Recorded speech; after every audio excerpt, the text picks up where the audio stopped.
Everyone passed me over like background noise while my sister Monique got compliments on her fake life. I let it go for years until my grandmother Hattie's 80th birthday. When Grandma asked where I lived now, I simply said, just a little penthouse overlooking Central Park. My sister spit her champagne all over the white tablecloth. My mother looked like she had seen a ghost. My arrogant brother-in-law just whistled and said, well, well, well. That was the moment the ground shifted beneath their feet, and I finally stopped being the family doormat. Before I continue this story, let me know where you are watching from in the comments below. Hit like and subscribe if you have ever had to stand up to family members who underestimated your worth. My name is Simone, and at 34 years old, I have mastered the art of being invisible. To my family, I am just a failed secretary living in a basement apartment in Queens. They have no idea that I am actually a senior managing partner at one of the top venture capital firms in New York City, or that I specialize in hostile takeovers. But today was not about business. It was about survival. I pulled my dented gray 2012 Honda Civic into the driveway of the sprawling villa my mother had rented for the weekend. I could have arrived in my company-issued Rolls-Royce, or even taken a helicopter, but I needed to maintain the illusion. The rusted bumper of my car scraped against the curb, a sound that made me cringe, but it was part of the uniform. I took a deep breath, checking my reflection in the rearview mirror. No makeup, simple hair tied back, and a plain black button-down shirt. I looked exactly like the person they wanted me to be. I walked up the stone path carrying a heavy bag of decorations I had bought with my own money. Before I could even ring the bell, the front door swung open. My mother Vivian stood there. She did not smile. She did not say hello. She did not ask how my drive was. She simply pointed a manicured finger at the trunk of my car. You are late, Simone. The caterers are stuck in traffic, and I need you to move 40 cases of wine to the backyard immediately. I adjusted the bag on my shoulder and tried to speak. Hi, Mom, happy to see you too. She rolled her eyes and looked me up and down with a sneer of disgust. Why are you wearing that depressing black shirt? You look like you are going to a funeral, not your grandmother's 80th birthday party. I specifically told you to dress festive. God forbid you try to look decent for once like your sister. Monique is arriving any minute and she is bringing a photographer for her blog, so try not to ruin the aesthetic. I swallowed the lump in my throat. I wanted to tell her that this black shirt was a $500 silk blend from Italy, but she would never know quality if it did not have a giant logo plastered on it. I just nodded and walked past her. Go through the side gate, she barked after me. Do not track dirt through the main hallway, I just had the floors polished. I walked around the side of the house, the gravel crunching under my cheap sneakers. My hands were shaking, not from the weight of the bags, but from the familiar sting of her rejection. I manage portfolios worth hundreds of millions of dollars. I make decisions that bankrupt corrupt CEOs before lunch. Yet here I was being ordered around like a servant in a house I could buy with cash 3 times over. I set the bags down on the patio and looked at the empty tables. They expected me to set everything up alone, just like always. But this time I had a secret weapon tucked in my pocket and a plan that was about to change everything. Just as I finished smoothing out the wrinkles on the last white tablecloth, the gravel driveway crunched under the tires of a vehicle that cost more than my mother's entire life savings. A bright cherry-red Porsche Panamera pulled up to the front entrance with the engine revving unnecessarily loud. I paused, knowing exactly what was coming next. To anyone else, it looked like the arrival of a power couple. To me, it looked like a weekend rental with the barcode sticker still barely visible on the rear passenger window. My mother Vivian did not seem to notice or care about the rental sticker. Her face lit up with a joy I had not seen in years. She practically sprinted past me, knocking into my shoulder without an apology, screaming, "They are here! Finally, the guests of honor are here!" The entire family poured out of the front door like a fan club chasing a celebrity. My Uncle Charles, my Aunt Sarah, and even the cousins who had ignored me earlier rushed to surround the car. The driver's side door opened, and out stepped Brad, my brother-in-law. He adjusted his suit jacket, which was a size too small, and flashed a blinding white smile that looked practiced in a mirror. He walked around to the passenger side and opened the door for my sister Monique. She emerged like she was stepping onto a red carpet at the Met Gala.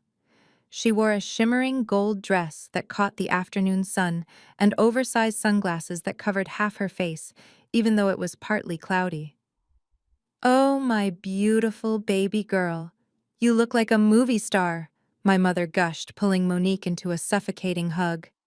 Monique laughed a high-pitched sound that grated on my nerves and held out her arm to display a large tote bag emblazoned with a famous French designer logo. "Be careful, Mom, do not crush the bag," she said playfully, but with a hint of seriousness. "It is the new collection." I stood back by the catering table, wiping my hands on a rag, and squinted at the bag. From 10 feet away, it looked impressive. But I own the real version of that bag in 3 different colors. I knew immediately that the stitching on the handle was slightly uneven and the gold hardware was too brassy. It was a high-quality fake, probably purchased from a back alley in Chinatown, but to my family it was proof of her immense success. Brad, not wanting to be outdone, rolled up his sleeve to check the time on a bulky silver watch. "We are so sorry we are late, everyone," he announced loudly, making sure his wrist caught the light. "Time got away from us. I just closed a massive deal this morning and had to stop by the dealership. You know how it is." My Uncle Charles whistled in admiration. "Is that a Rolex, Brad?" Brad smirked and tapped the glass face. "You know it, Charles. Only the best for this family." I stifled a laugh. I knew for a fact that specific model had a 3-year waiting list and cost $40,000. Brad was a mid-level sales manager. Unless he had robbed a bank, that watch was either fake or financed on a credit card with an interest rate higher than his ego. They finally began to move toward the house, a loud laughing mass of admiration and envy. As the crowd parted, they finally came face to face with me. I stood there holding a tray of appetizers, waiting for a hello or even a nod of acknowledgement. Monique stopped for a split second. Her eyes slid over me like I was a piece of furniture. She did not say hi.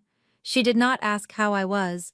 She simply turned to Brad and said, "Babe, make sure you get a drink, I am parched." They walked right past me, the wake of their expensive perfume and cologne hitting me in the face. To them, I was not a sister or a sister-in-law. I was just part of the scenery, a background character in the movie of their delusion. I tightened my grip on the tray. "Enjoy the spotlight while it lasts, Monique," I thought, "because the bill for this performance is coming due a lot sooner than you think." I retreated to the sanctuary of the kitchen, hoping to escape the suffocating atmosphere of the living room. The air here was thick with the scent of roast chicken and rosemary, but at least it was quiet. I focused on arranging deviled eggs onto a silver platter, finding peace in the repetitive motion. That peace lasted exactly 3 minutes before the swinging door burst open. It was Brad. He walked in, loosening his tie as if he had just completed a marathon of important business meetings instead of a 30-minute car ride. He bypassed the refrigerator and went straight for the filtered water pitcher on the counter, leaning against the granite island right next to where I was working. He took a long, dramatic gulp of water before turning his attention to me.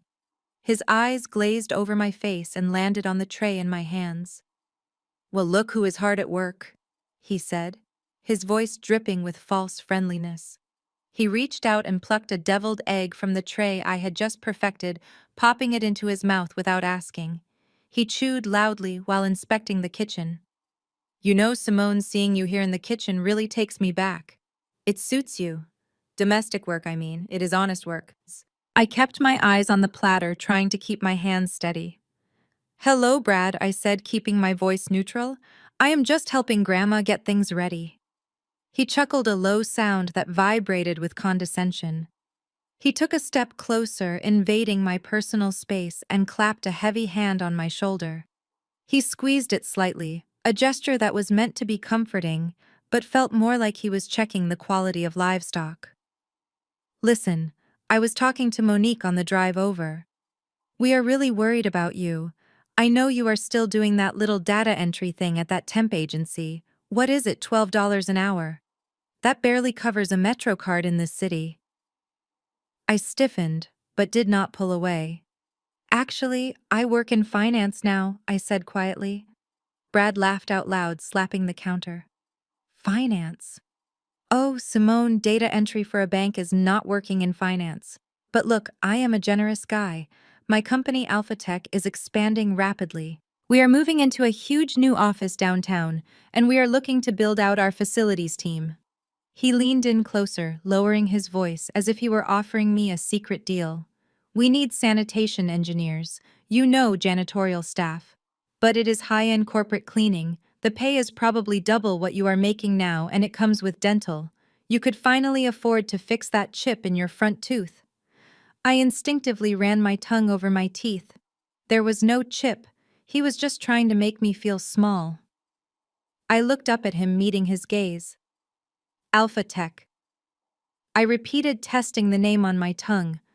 I knew that name. I knew it very well because I had spent the last week analyzing their disastrous balance sheet. Yeah, Alpha Tech, he said, puffing out his chest. We are the next big unicorn. I could put in a good word for you with the hiring manager. Tell him you are family. It is not glamorous work scrubbing floors, but hey, someone has to do it right. And let us be honest, Simone, you are not exactly management material. You are more of a behind-the-scenes worker bee. I gently lifted his hand off my shoulder and took a step back. The urge to tell him that I could buy his entire company with my quarterly bonus was overwhelming, but the timing had to be perfect. I forced a small, tight smile onto my face. That is very thoughtful of you, Brad, but I think I will stick with what I am doing. I am surprisingly happy with my current position. He shrugged, grabbing another egg. Suit yourself. Just trying to help the less fortunate. Do not come crying to me when the rent is due. He turned and strutted back toward the party, leaving me alone with the deviled eggs and the knowledge that tomorrow morning, Brad was going to wish he had never walked into this kitchen. The house soon filled with the buzz of 50 guests, all dressed in their Sunday best.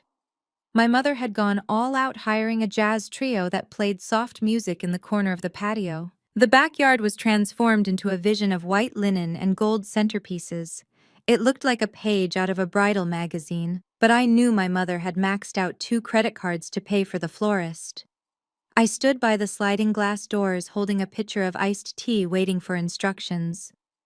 Monique was already holding court at the head table, laughing loudly at a joke my uncle made while Brad kept refilling everyone's glasses with the wine I had hauled in earlier.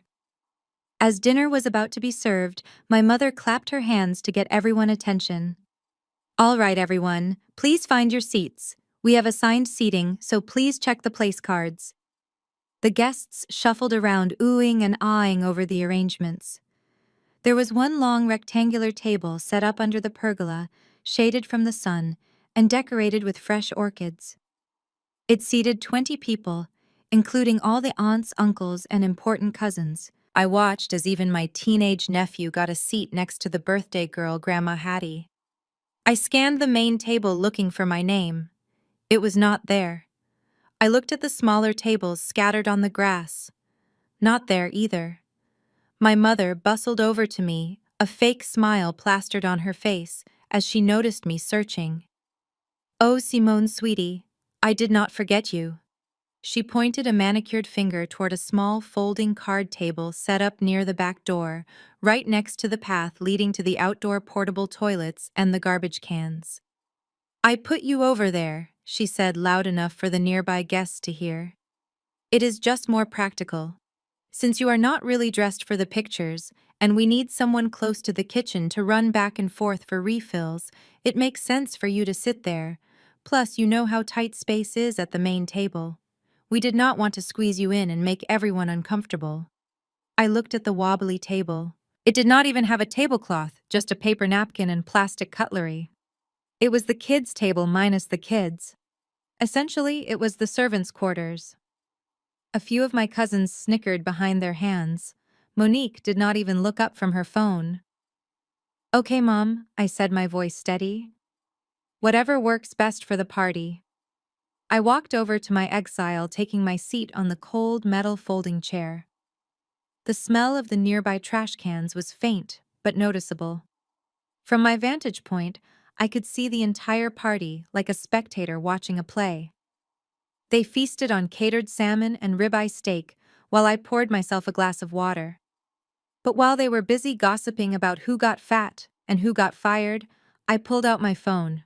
I was not checking social media. I opened my secure trading app. The Tokyo Stock Exchange had just opened, and the volatility in the Asian tech sector was creating a massive opportunity. While my family ate dinner on credit, I executed 3 short sells on a failing semiconductor company. In the time it took my mother to give a toast about family unity, I had made $12,000. I took a sip of my water and watched them. They thought they were the kings and queens of this castle, but they did not realize the bank owned the throne, and I was about to buy the bank. The dinner plates were cleared away, and the moment my mother had been waiting for finally arrived. It was time for the presentation of gifts. Naturally, Monique insisted on going first.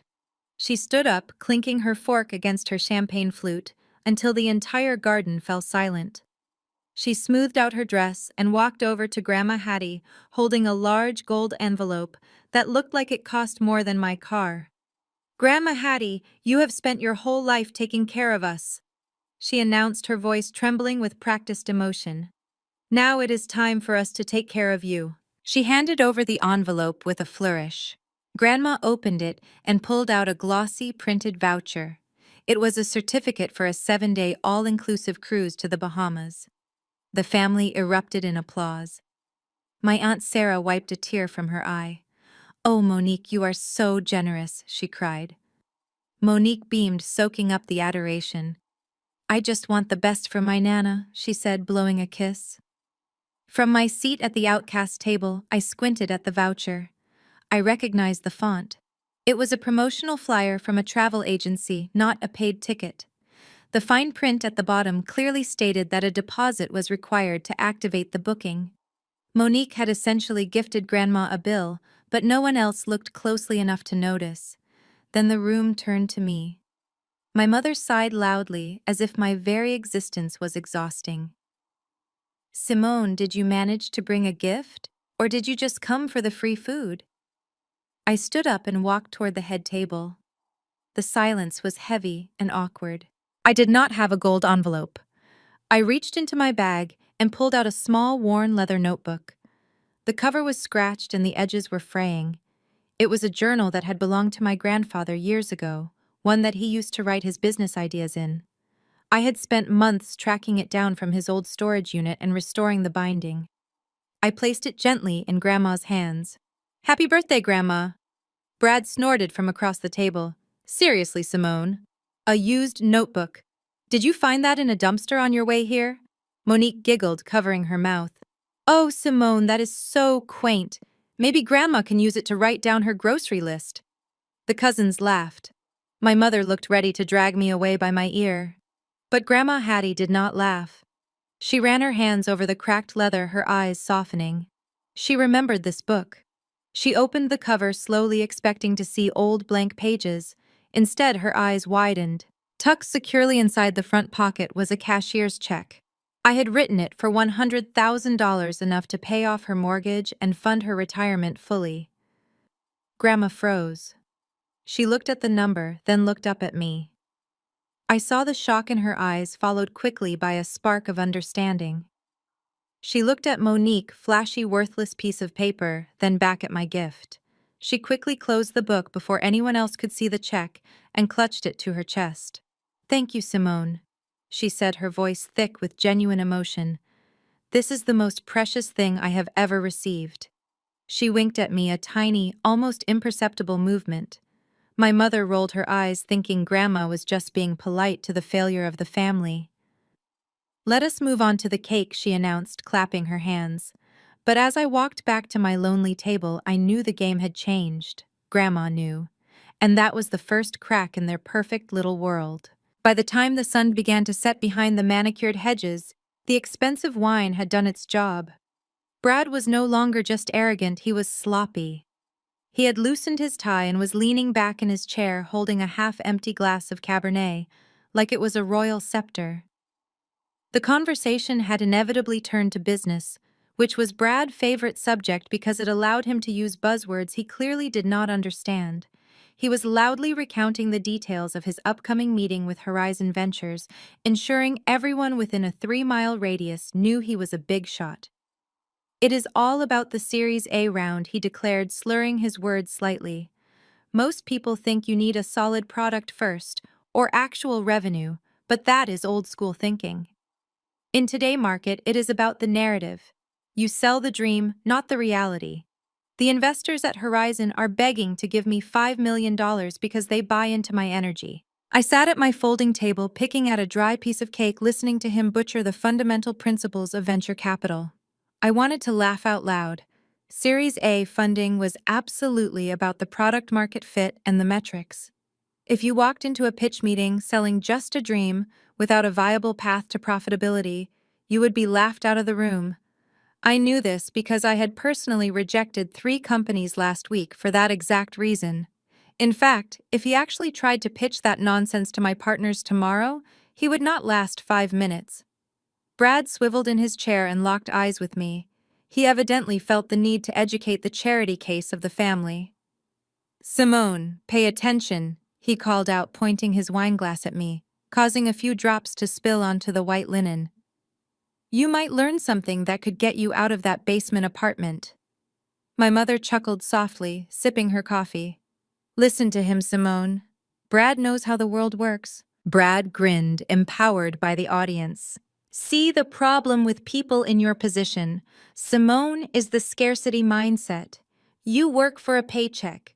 You trade hours for dollars. That is a trap. You will never get ahead like that." He leaned forward, his eyes wide with mock wisdom. "You know what the secret is? Money has to make money. You need leverage. But I guess when you are living paycheck to paycheck, that concept is a little over your head, right?" He looked around the table for approval and got it. My cousins nodded in solemn agreement, as if he were Warren Buffett giving a masterclass. "It is not your fault, really," Brad continued with fake sympathy. "Some people are just born to be workers, and some are born to be visionaries. Like me and Monique. We take risks, we build empires. You file papers, and that is fine. The world needs people to file papers." I gripped the edge of the flimsy plastic table. The irony was so thick I could choke on it. The visionary before me was drowning in debt and wearing a fake watch, while the paper filer he was mocking currently managed a portfolio that outperformed the market for 5 years running. "You are right, Brad," I said, keeping my voice even. "I suppose I just do not have that visionary gene. I just like to make sure the numbers add up." "Exactly!" Brad exclaimed, slamming his hand on the table, making the silverware jump. "And that is why you will always be where you are. But hey, do not worry. When Alpha Tech goes public, I will buy you a nicer car, maybe a Honda that is from this decade." The table erupted in laughter again. I just smiled into my glass of water. "Keep talking, Brad," I thought. "Every word you say is just another nail in your professional coffin, and I cannot wait to hammer them in tomorrow morning." I excused myself from the table, claiming I needed to use the restroom, but mostly I just needed a break from Brad pretending to be the Wolf of Wall Street. The guest bathroom was located down a narrow hallway near the back of the house, away from the noise of the party. As I approached the door, I heard a sound that stopped me in my tracks. It was not the sound of a happy, successful influencer touching up her makeup. It was the sound of jagged, desperate sobbing. I hesitated, my hand hovering over the doorknob. Through the thin wood, I could hear Monique's voice, muffled but distinct. She was arguing with someone, and she sounded terrified. "Please, you cannot freeze the account," she hissed. "I have a deposit due for the Hamptons trip on Monday. If that card declines, everyone will know." I leaned closer. There was a pause as the person on the other end responded, probably reading her a list of missed payments. "I know I missed the last 3 minimums," Monique cried out, her voice rising in hysteria. "But Brad is closing a deal. We will have the money next week. You have to give me an extension. If you cut off my credit line, I swear I will kill myself." "Kill. Do you hear me? I will ruin your reputation if you ruin mine." I stepped back, my back pressing against the hallway wall. The picture was complete. The fake bag, the rental car, the desperate need for validation. My sister and her husband were not just living paycheck to paycheck, they were living on a mountain of debt that was about to collapse. The golden child was actually drowning, and she was using emotional blackmail to keep her head above water. Before I could walk away, the bathroom door flew open. Monique stepped out, her phone clutched in her hand like a lifeline. Her eyes were red, and her mascara was slightly smudged, but the moment she saw me standing there, the transformation was instant. The fear vanished, replaced immediately by a mask of sneering arrogance. She straightened her spine and wiped under her eyes with a quick, aggressive motion. "What are you doing lurking in the hallway, Simone?" she snapped. "Were you spying on me?" "I just came to use the restroom, Monique," I said, calmly, acting as if I had not heard her begging a creditor for mercy.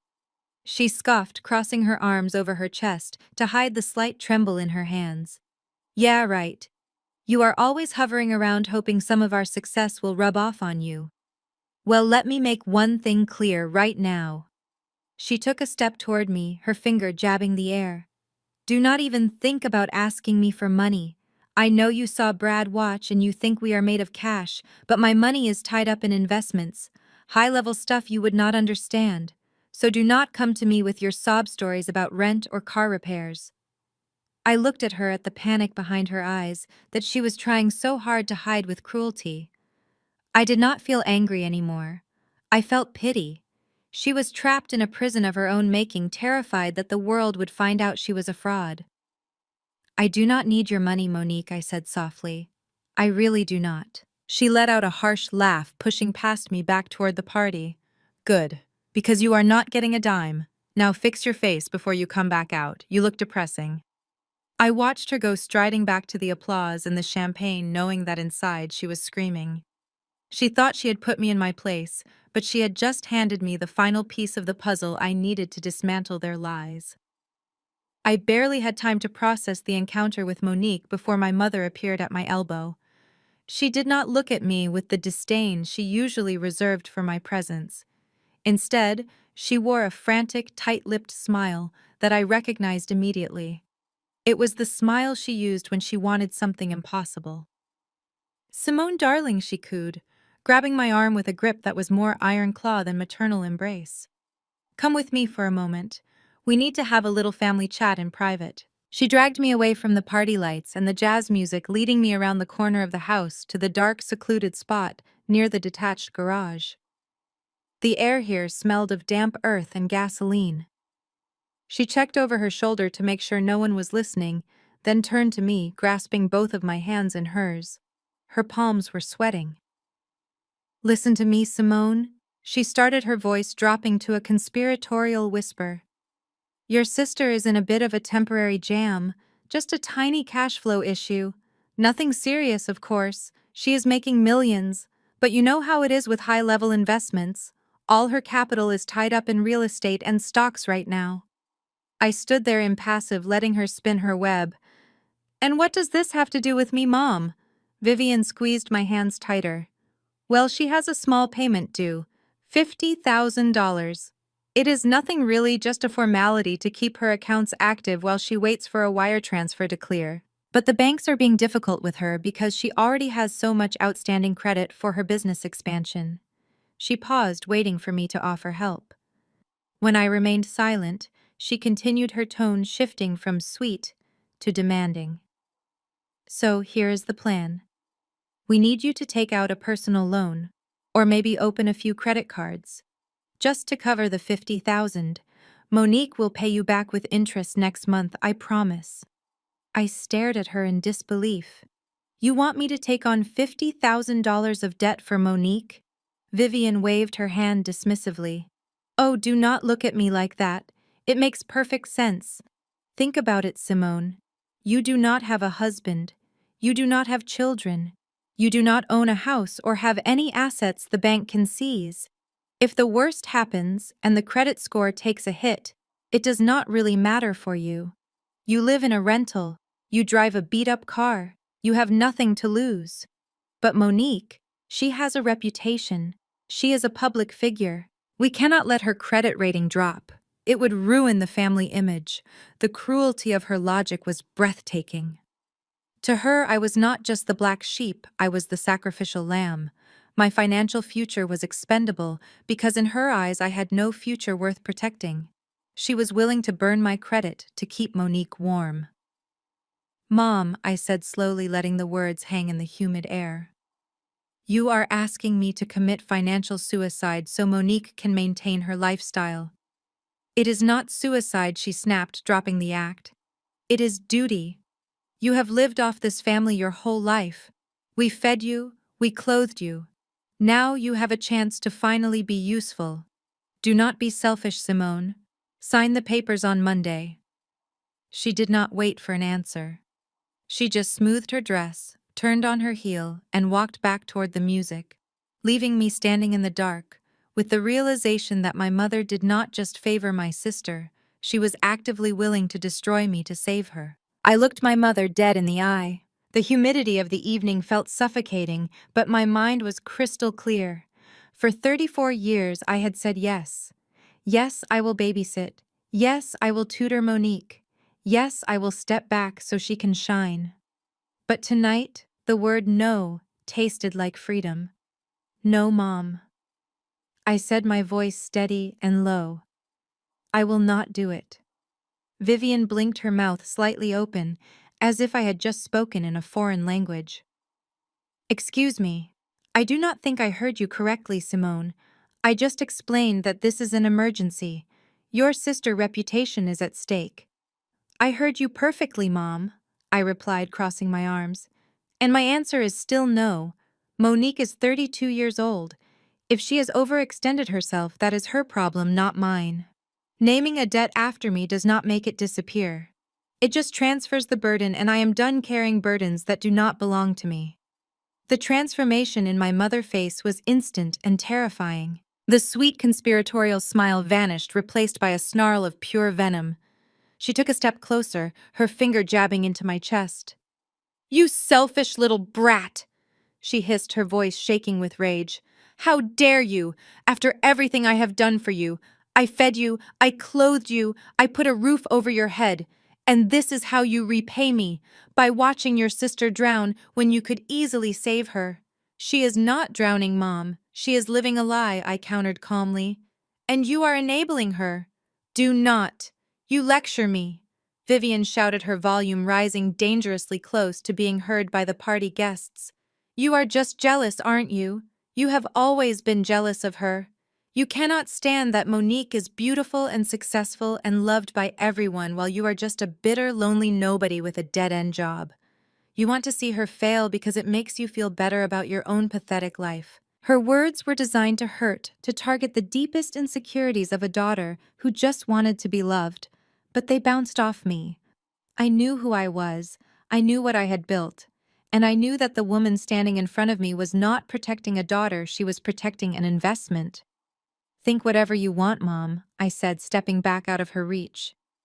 "But I am not signing anything. Not today, not ever." Vivian glared at me, her chest heaving. "Fine, be that way. But do not expect any sympathy from us when you die alone with your cats. You are dead to me, Simone."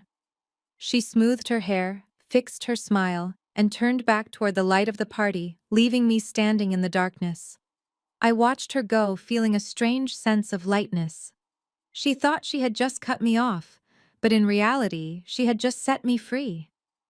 I emerged from the shadows of the garage and stepped back into the warm amber glow of the string lights. My mother was already at the center of the patio, holding a fresh glass of wine and wearing a smile that did not quite reach her eyes. She had moved fast. In the 2 minutes it took me to compose myself, she had already set the stage for my public execution. She waited until I was within earshot of the main table before she raised her voice just enough to carry over the sound of the jazz band. "It really breaks my heart," she sighed dramatically, placing a hand on Monique's shoulder. "Poor Monique is just working herself to the bone. You know how it is when you are building an empire.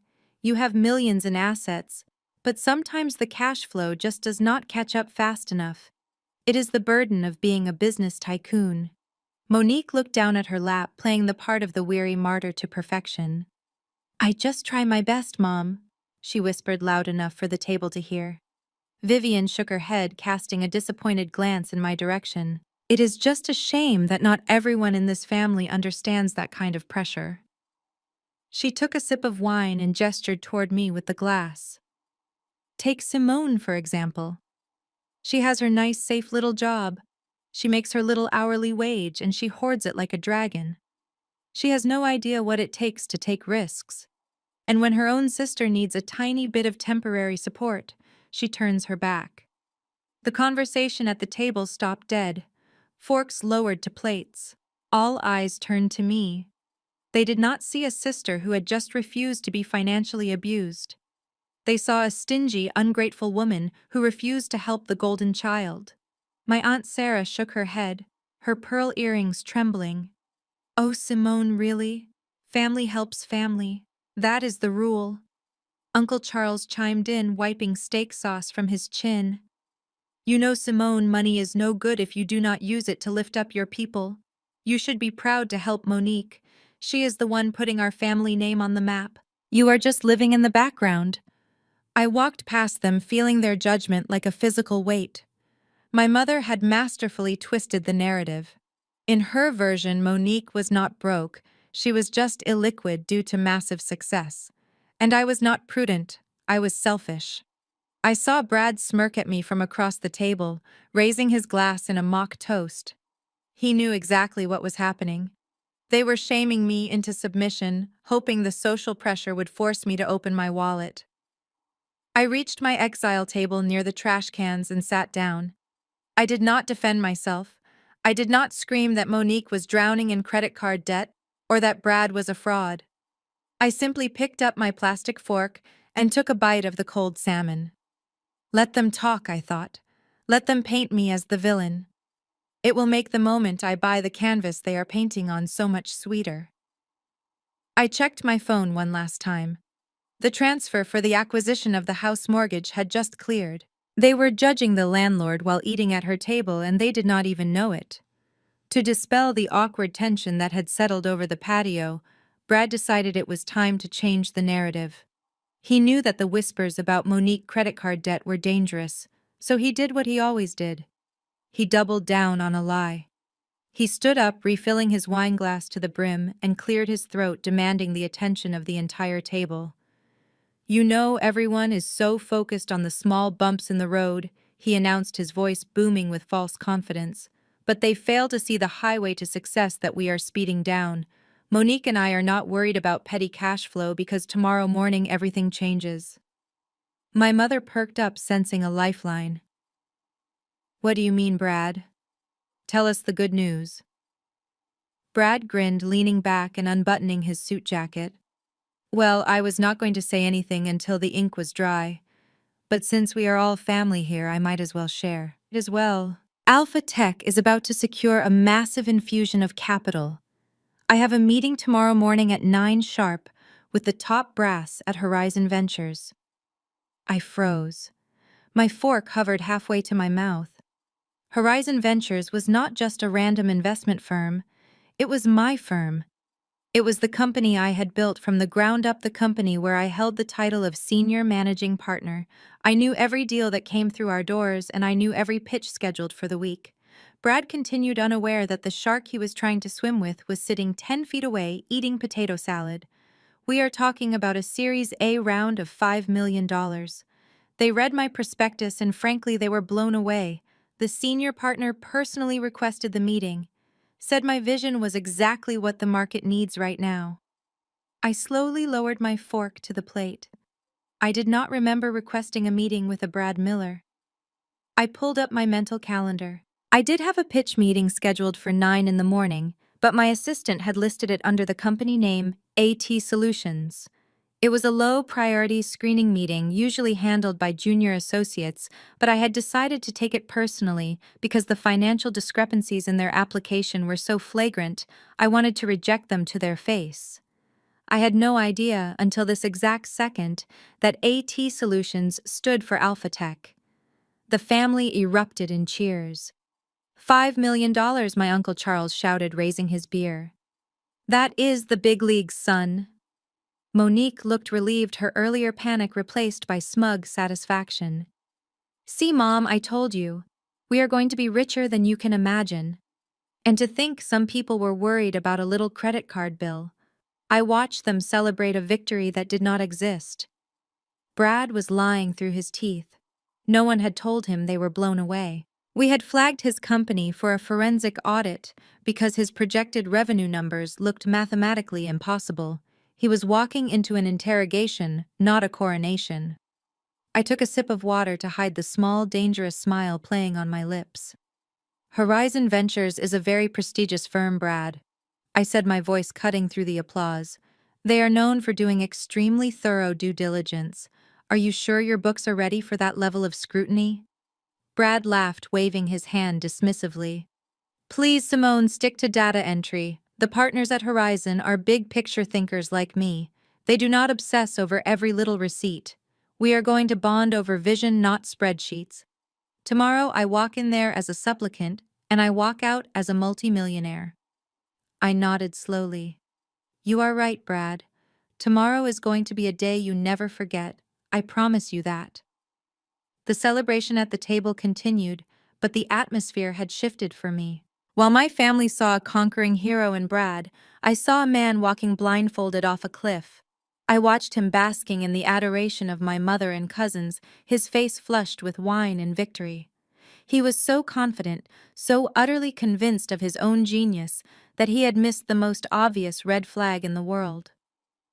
Venture capital firms do not send senior partners to meet with seed-stage startups unless there is a major problem or a major opportunity. And given that I had personally flagged his file for irregularities, I knew exactly which one it was. I decided to give him one last chance to humble himself, one last off-ramp before the crash. I cleared my throat loud enough to cut through the chatter. Brad, I said, keeping my voice low and serious. I know you are excited, but are you absolutely certain that this meeting is a formality? Horizon Ventures is not just a bank. They are ruthless about compliance. If there is even a single decimal point out of place in your projections, they will tear you apart. The table went quiet again. My mother slammed her fork down. Oh, for heaven's sake, Simone, why do you have to be such a wet blanket? Can you not just be happy for him? Brad held up a hand, silencing her. No, let her speak, Vivian. It is cute. He turned to me, a smirk playing on his lips that made me want to evict him right then and there. Simone, I appreciate your concern, really. It is touching that you think you understand how high-level finance works. But you are looking at this through the lens of an employee, a worker drone. You think rules matter. You think compliance matters. He leaned forward, resting his elbows on the table, invading my space. In the big leagues, Simone, it is about the person. It is about the handshake. The partners at Horizon saw my name, they saw my background, and they saw the potential. The numbers are just boring details for the accountants to figure out later. Tomorrow is just a victory lap. We are going to shake hands, drink some expensive scotch, and sign the papers. It is a done deal. I held his gaze, my expression unreadable. So you are saying you have not actually prepared for the due diligence phase? You are just walking in there on a wing and a prayer. Brad laughed, shaking his head as if explaining quantum physics to a toddler. There is no prayer involved, Simone. It is pure strategy. But I do not expect you to get it. Honestly, I would be surprised if you even knew where the Horizon building was. It is in the financial district inside one of those glass towers where the security guards make more money than you do. People like you, Simone, you do not even get past the lobby. You certainly do not get invited to the boardroom on the 45th floor. He sat back, satisfied with his insult. So do yourself a favor. Stick to your data entry. Let the adults handle the business. And maybe if you are nice, I will bring you back a souvenir pen from the meeting. I smiled. It was a genuine smile this time because the trap was set, and he had just walked right into the center of it with both feet. You are right, Brad, I said softly. I probably would not fit in at a place like that. I picked up my glass of water and took a sip, hiding the fact that I did not just fit in at the Horizon building. I owned the 45th floor, and tomorrow morning when he walked into my boardroom, he was going to wish he had never learned my name. The catering staff cleared the dinner plates and wheeled out the birthday cake. It was a 3-tiered vanilla sponge masterpiece covered in gold leaf and edible orchids. My mother had clearly instructed the baker to make sure it looked expensive enough for Instagram. Monique immediately positioned herself next to Grandma Hattie, directing the photographer to get the perfect angle. She posed with her hand on Grandma's shoulder, smiling that practiced, terrifying smile, while everyone else sang happy birthday. I stood at the back near my exile table watching the flickering candles. I felt a strange sense of detachment. In the past, moments like this would have made me feel small. I would have felt the sting of being on the periphery of my own family. But tonight, I just felt like a director watching the final act of a tragedy. I knew something they did not. I knew that the foundation of their arrogance was made of sand, and the tide was coming in fast. Grandma Hattie blew out the candles with a surprising amount of lung power for an 80-year-old. The family cheered and clapped. As the smoke drifted up into the night air, Grandma looked around the circle of faces. She ignored my mother, who was already trying to cut the first slice, and locked eyes with me across the patio. "Simone, baby, come closer," she called out. Her voice was strong and commanded instant silence. I walked forward, stepping into the circle of light. "Yes, Grandma." She looked at me with those sharp, knowing eyes, the same eyes that had seen the check inside the notebook earlier. "I have been meaning to ask you something all night," she said. "Since you are so busy working all the time, I never really know what is going on with you. Where are you living these days? Are you still in that little basement apartment in Queens?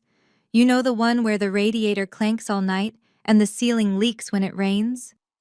The question hung in the air, heavy and expectant. The entire family turned to look at me. I could see the pity in my Aunt Sarah's eyes. I could see the smug satisfaction on Brad's face. They loved this narrative. The narrative where Simone was struggling. The narrative where Simone was the cautionary tale of what happens when you do not have their kind of ambition. I opened my mouth to answer, but Monique cut me off before I could get a word out. She stepped forward, swirling the remnants of her champagne. "Oh, Grandma, do not embarrass her," she said, letting out a short, cruel laugh. "You know how expensive the city has become. Rents are skyrocketing." Monique turned to look at me, her eyes gleaming with malice. "She is probably living in a shared space with a bunch of college students. You know, bunk beds and chore wheels. Anything to save a few dollars, right, Simone? I bet she is splitting a studio with 3 other people just to afford the Metro card to get to her little temp job." My mother chuckled, shaking her head. "Well, we all make choices. Monique chose success, and Simone chose, well, whatever this is." The cousins snickered. The air was thick with their superiority. They thought they were punching down, kicking me while I was already on the ground. They had no idea that I was not on the ground. I was flying 30,000 feet above them, and I was about to drop the payload. I placed my plastic fork down on the flimsy table with a deliberate slowness that drew every eye in the garden. The laughter from Monique's joke about my imaginary bunk beds was still rippling through the air, but it died in my throat as I stood up. I picked up my paper napkin and dabbed the corners of my mouth, taking a moment to smooth the front of my black silk shirt. I looked at Monique, whose smirk was faltering slightly under my direct gaze. Then I turned my attention fully to Grandma Hattie. "Actually, Grandma," I said, my voice carrying clearly across the quiet patio without a hint of hesitation. "I moved out of Queens last month. The commute was getting a bit too long." My mother let out a scoff, ready to make another comment about me moving further out to the suburbs to save money. But I did not give her the chance. "I bought a place in the city," I continued, locking eyes with my mother. "It is nothing too extravagant, really. Just a little penthouse overlooking Central Park." The reaction was immediate and absolute.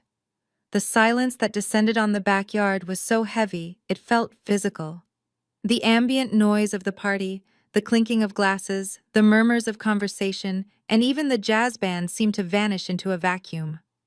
For a solid 10 seconds, the only sound was the chirping of crickets in the hedges and the distant hum of traffic from the highway. My mother's mouth hung open slightly, her glass of wine tilted dangerously to the side. Brad, who had been in the middle of a boastful laugh, froze with his mouth still shaped in a grin that no longer reached his eyes. Monique looked as if I had just spoken in an alien language. Her brain was clearly trying to process the words penthouse and Central Park, coming from the mouth of the sister she had spent a lifetime devaluing. I watched the color drain from Brad's face. Unlike the others, he worked in sales. He knew real estate. He knew that a penthouse on Central Park West did not cost thousands, it cost millions. It cost more than his entire life earnings combined. I saw the gears turning in his head, trying to calculate the math, trying to find the lie. A penthouse! Monique finally stammered, her voice shrill and breaking the silence like a dropped plate. What are you talking about, Simone? Like a sublet? Or are you house-sitting for someone wealthy? I smiled. It was a cold, sharp smile. No, Monique. I bought it. It is on the 45th floor.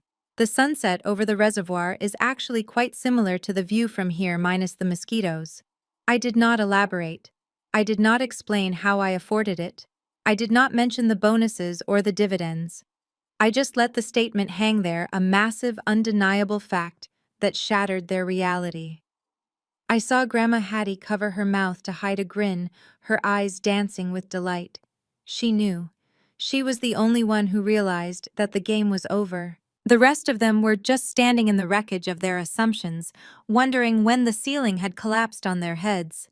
The silence was finally broken not by a gasp of awe, but by the wet, violent sound of Monique choking. She had tried to swallow her champagne at the exact moment I spoke, and the liquid went down the wrong pipe. She coughed violently, spraying a fine mist of expensive vintage sparkling wine all over the pristine white tablecloth and onto the sleeve of Brad's suit jacket. Brad pounded on her back, but his eyes were locked on me. Then he started to laugh. It started as a low chuckle and erupted into a full-blown belly laugh that echoed off the garden walls. He laughed so hard he had to wipe tears from his eyes, shaking his head as if I had just told the funniest joke in the world. "Oh, that is rich, Simone," he gasped, struggling to catch his breath. "You almost had me there for a second. A penthouse. Central Park. Wow, you really committed to the bit." He straightened up, adjusting his wet jacket, and looked at the rest of the confused family. "Guys, do not you get it? She is not saying she owns the penthouse. She is saying she lives there, as in she is the live-in help." The tension in the room instantly evaporated, replaced by a wave of relief. Of course. That made sense. That fit their worldview. Brad pointed a finger at me, grinning. "That is it, right, Simone? You got a job as a housekeeper or maybe a nanny for some hedge fund guy. And part of the compensation is a room in the servants' quarters. Hey, there is no shame in that. I hear those rich guys tip really well during the holidays. Maybe that is how you afforded the Honda." My mother Vivian let out a long, exasperated sigh, pressing her hand to her chest. She looked at me with a mixture of anger and embarrassment. "Simone, why do you have to be so dramatic? You nearly gave your sister a heart attack. Why could not you just say you found a new job as a maid, instead of making it sound like you are some kind of real estate mogul?" She stood up and walked over to me, lowering her voice to a harsh whisper. "Stop lying to try and impress us. It is pathetic. You are making a fool of yourself. Do you think we are stupid? We know exactly how much you make. You can barely afford rent in Queens, let alone a property in Manhattan. Just sit down, shut up, and stop trying to steal Monique thunder." I looked at them, at the desperate way they clung to their version of reality. They could not accept that I was successful, so they rewrote the story to make me a servant. It was easier for them to believe I was scrubbing toilets in a penthouse than owning one. I picked up my glass of water and took a slow, deliberate sip. "You are right, Mom," I said calmly. "I should have been clearer. It is alive in position. Technically, it was true. I lived there, and I was in a position of power. But I let them have their moment. I let them laugh and roll their eyes and go back to their cake. Because the higher they climbed on their pedestal of arrogance, the harder they would fall when I kicked it out from under them. I looked around the table at the faces of my family. They were smiling again, comfortable in their delusion. My mother had actually picked up her fork and resumed eating her cake, as if the crisis had been averted. To them, the idea of me being a servant was comforting. It restored the natural order of things where Monique was the princess, and I was the peasant. I realized then that no amount of truth would penetrate their wall of denial. They needed me to be a failure to justify their own choices.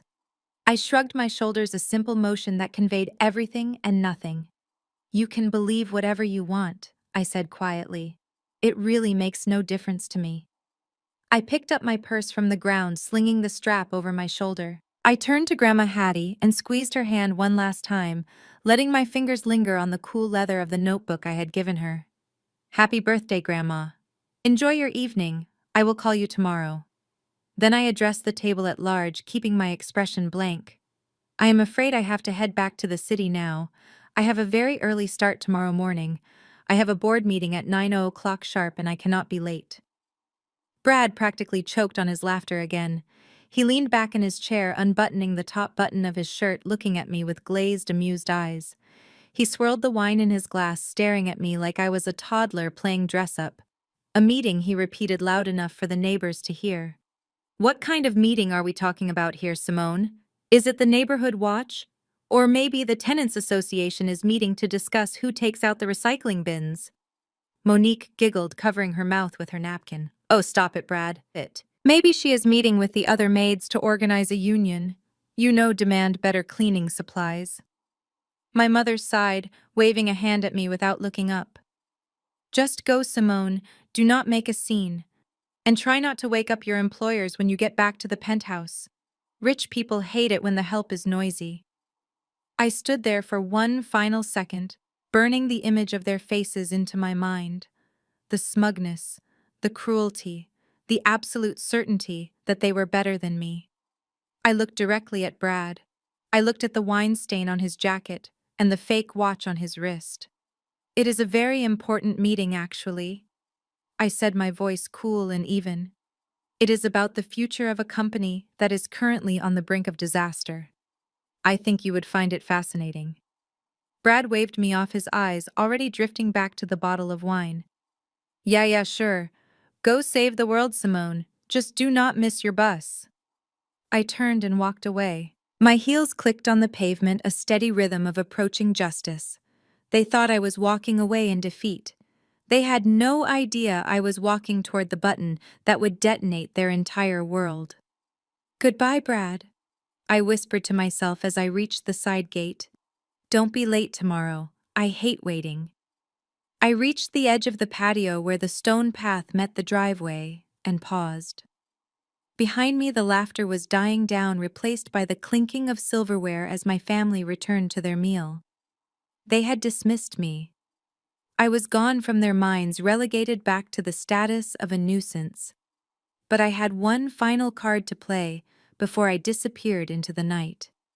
My phone vibrated against my palm. It was George, my executive assistant. His timing, as always, was impeccable. I accepted the call and deliberately pressed the speakerphone icon. I did not hold the phone up to my ear. I held it in front of me casually, adjusting my purse strap, ensuring the volume was loud enough to carry across the humid evening air. Go ahead, George, I said, my voice projecting clearly toward the table where Brad was pouring another glass of wine. The voice that floated out of the speaker was crisp, professional, and impossible to mistake for a friend playing a prank. It was the voice of a man who managed billion-dollar schedules. Good evening, Ms. Brooks, George said. I just received confirmation from the pilot. The helicopter is fueled and waiting for you at the West 30th Street heliport. We have a slot cleared for immediate takeoff. I saw movement at the dinner table. Brad's hand froze mid-pour. The wine bottle hovered over his glass. Excellent, I replied, keeping my tone bored and efficient. What is the estimated flight time? 35 minutes to East Hampton, George replied. The legal team is already at the estate. The merger documents for the acquisition of Kincaid Industries are ready for your signature. The partners are anxious to close this deal tonight before the Asian markets open. I saw Brad drop the wine bottle. It hit the edge of the table with a loud thud, tipping over and spilling dark red liquid all over the white tablecloth for the second time that night. But he did not move to clean it up. He did not even blink. He was staring at my back, his mouth slightly open. Helicopter, merger, acquisition, Asian markets. These were not words used by data entry clerks. These were not words used by housekeepers. These were the words of the masters of the universe, the people Brad desperately pretended to be, but never actually met. I ignored the sound of the spilled wine. That is fine, George, I said. Tell the pilot I am 5 minutes away, and have the legal team prep the final clause regarding the liquidation of assets. I want to be done by midnight. Understood, Ms. Brooks. See you shortly. I ended the call and slipped the phone back into my bag. I did not turn around to see their faces. I did not need to. I could feel the confusion radiating off them like heat. The silence behind me was different now. It was not the silence of judgment. It was the silence of fear. They were trying to reconcile the image of Simone the failure with the woman who just ordered a helicopter to the Hamptons to sign a merger deal. I opened the door to my rusted Honda Civic and slid into the driver's seat. As I turned the key and the engine sputtered to life, I glanced in the rearview mirror. Brad was standing up, leaning over the patio railing, his eyes locked on my car. He looked pale. He looked like a man who had just seen a ghost. And in a way he had. He had seen the ghost of his own inadequacy coming back to haunt him. I put the car in reverse and backed out of the driveway, leaving them in the dust. The first seed of doubt had been planted. By tomorrow morning it would grow into a forest of panic. As my taillights faded into the darkness of the highway, I knew they would follow me. Their egos were too fragile to let the mystery go unsolved. Sure enough, as I merged onto the expressway, I saw the distinctive xenon headlights of the red Porsche Panamera weaving through traffic behind me. Brad and Monique were not going back to the party to finish their cake. They were on a mission to expose what they thought was my greatest lie yet. Inside their rental car, I could imagine the conversation perfectly. Brad was probably gripping the steering wheel, his knuckles white, telling Monique that I was clinically insane, that I had hired an actor to call me, and that I was actually driving to a motel or a trailer park. They needed to see me fail. They needed to catch me in the act of being ordinary so they could sleep at night.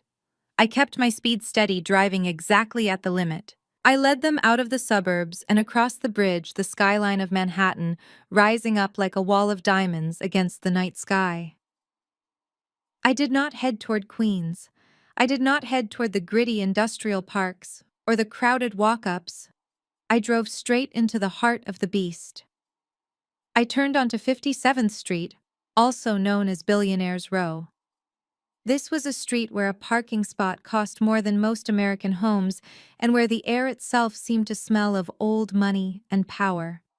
I watched in the rearview mirror as the Porsche hesitated at the intersection. They were confused. Why would the poor relation be driving her rusted Honda Civic down the most expensive street in the world? I signaled left, approaching the private underground entrance of the Glass Spire, one of the most exclusive residential towers in the Western Hemisphere. The entrance was guarded by a heavy iron gate and a security team that included former Secret Service agents. To the casual observer, it looked like an impenetrable fortress. To me, it was simply home. I rolled down my window as I pulled up to the limestone archway. The guard, a stoic man named Henry, who had seen me at my best and my worst, stepped out of the booth. He did not ask for identification. He did not ask for a delivery code. He saw my face and immediately pressed the button to open the massive steel gates. "Good evening, Ms. Brooks," Henry said, his voice carrying over the street noise. "Welcome home." Brad had pulled the Porsche up to the curb a few car lengths back, his hazard lights blinking. I saw him scramble out of the driver's seat, phone in hand, recording everything. He probably expected the guard to turn me away or direct me to the service loading dock around the back where the cleaning crews entered. Instead, he watched as the gates parted for the dented Honda Civic as if it were a royal carriage. He watched the head of security salute me with genuine respect. I paused for just a second before driving into the brightly lit sanctuary of the garage. I saw Brad lower his phone, his mouth hanging open in a silent scream of disbelief. Monique was leaning out the window, staring up at the building that scraped the stratosphere, disappearing into the clouds. They were looking at a building where the monthly maintenance fee was higher than Brad's annual salary. They had followed the rabbit down the hole only to discover the rabbit owned the entire warren. The morning sun bounced off the glass facade of the Horizon Ventures building, creating a blinding tower of light that seemed to pierce the sky. At exactly 8:45, Brad Miller stepped out of his rental car onto the pavement of the financial district.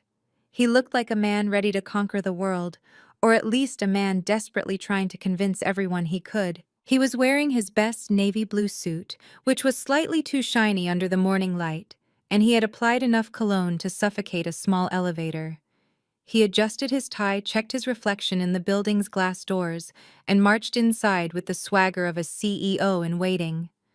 The lobby of Horizon Ventures was a cathedral of capitalism. The floors were Italian marble, the ceiling soared 3 stories high, and the air smelled of money and expensive espresso. Men and women in bespoke suits whispered into phones and moved with purpose. Brad walked straight to the main reception desk, ignoring the line of visitors. He leaned against the polished stone counter, tapping his fingers impatiently. "Good morning, sweetheart," he said to the young woman behind the desk, flashing his brightest fake smile.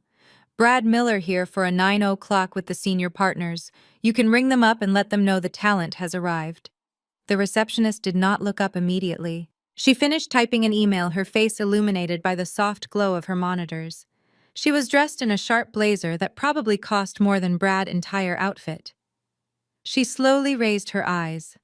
They were cool, professional, and utterly unimpressed.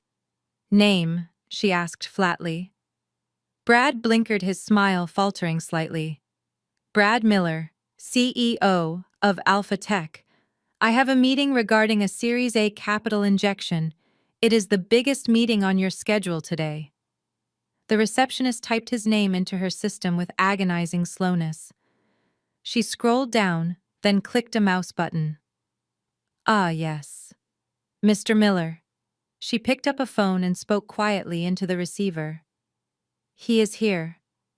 "Yes." "Understood." She hung up and looked back at Brad.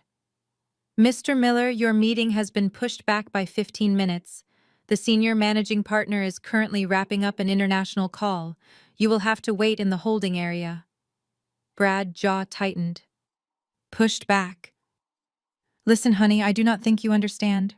My time is extremely valuable. I have investors lining up around the block. I cannot just sit around in a lobby." The receptionist's expression did not change. She reached under the desk and produced a plastic badge on a generic orange lanyard. It had the word visitor printed on it in large, bold letters. "Everyone waits, Mr. Miller," she said, sliding the badge across the marble counter. "Please clip this to your lapel where it is clearly visible. Security will escort you to the elevators when we are ready for you. Do not wander past the turnstiles." Brad stared at the orange badge. It was humiliating. It was the kind of badge given to delivery drivers and repairmen, not future tech moguls. He looked around the lobby, hoping no one had heard her dismissive tone. "Fine," he snapped, snatching the badge. "But tell your boss that Brad Miller does not like to be kept waiting." The receptionist gave him a small, tight smile that sent a shiver down his spine. "Oh, I think the boss is very aware of who you are, Mr. Miller. Please take a seat." Brad turned and marched over to the waiting area, clipping the orange badge to his suit with aggressive force. He sat down, checking his watch and tapping his foot nervously. He had no idea that 45 floors above him, the person he was demanding to see was currently watching him on a security monitor, sipping coffee and waiting for the perfect moment to crush him. I was in the middle of a high-stakes briefing with my legal team as we moved down the long corridor of the 45th floor. Three of the most ruthless corporate attorneys in Manhattan flanked me, their leather folios pressed against their chests, as I issued rapid-fire instructions regarding the liquidation clause of the Alpha Tech contract. We were a phalanx of dark suits and ambition, moving with the synchronized rhythm of predators on the hunt. The hallway was lined with floor-to-ceiling windows that flooded the space with natural light, illuminating the abstract art on the walls and the polished marble beneath our feet. As we passed the central elevator bank, the soft chime of a bell announced an arrival. I did not break my stride. I did not turn my head. I kept my eyes focused on the document in my hand, my posture rigid and commanding. But out of the corner of my eye, I saw the brushed steel doors slide open. Brad stepped out into the executive foyer. He looked small against the scale of the architecture. The orange visitor badge on his lapel clashed horribly with his navy suit, and he was sweating slightly despite the climate-controlled air. He was accompanied by a stone-faced security officer who looked like he could snap a baseball bat in half. Brad took a step forward, adjusting his cuffs, trying to summon the arrogance he had displayed at the party. Then he saw us. Or rather, he saw me. I was about 40 feet away, walking away from him. My back was turned, but there are things about a person that are hard to disguise.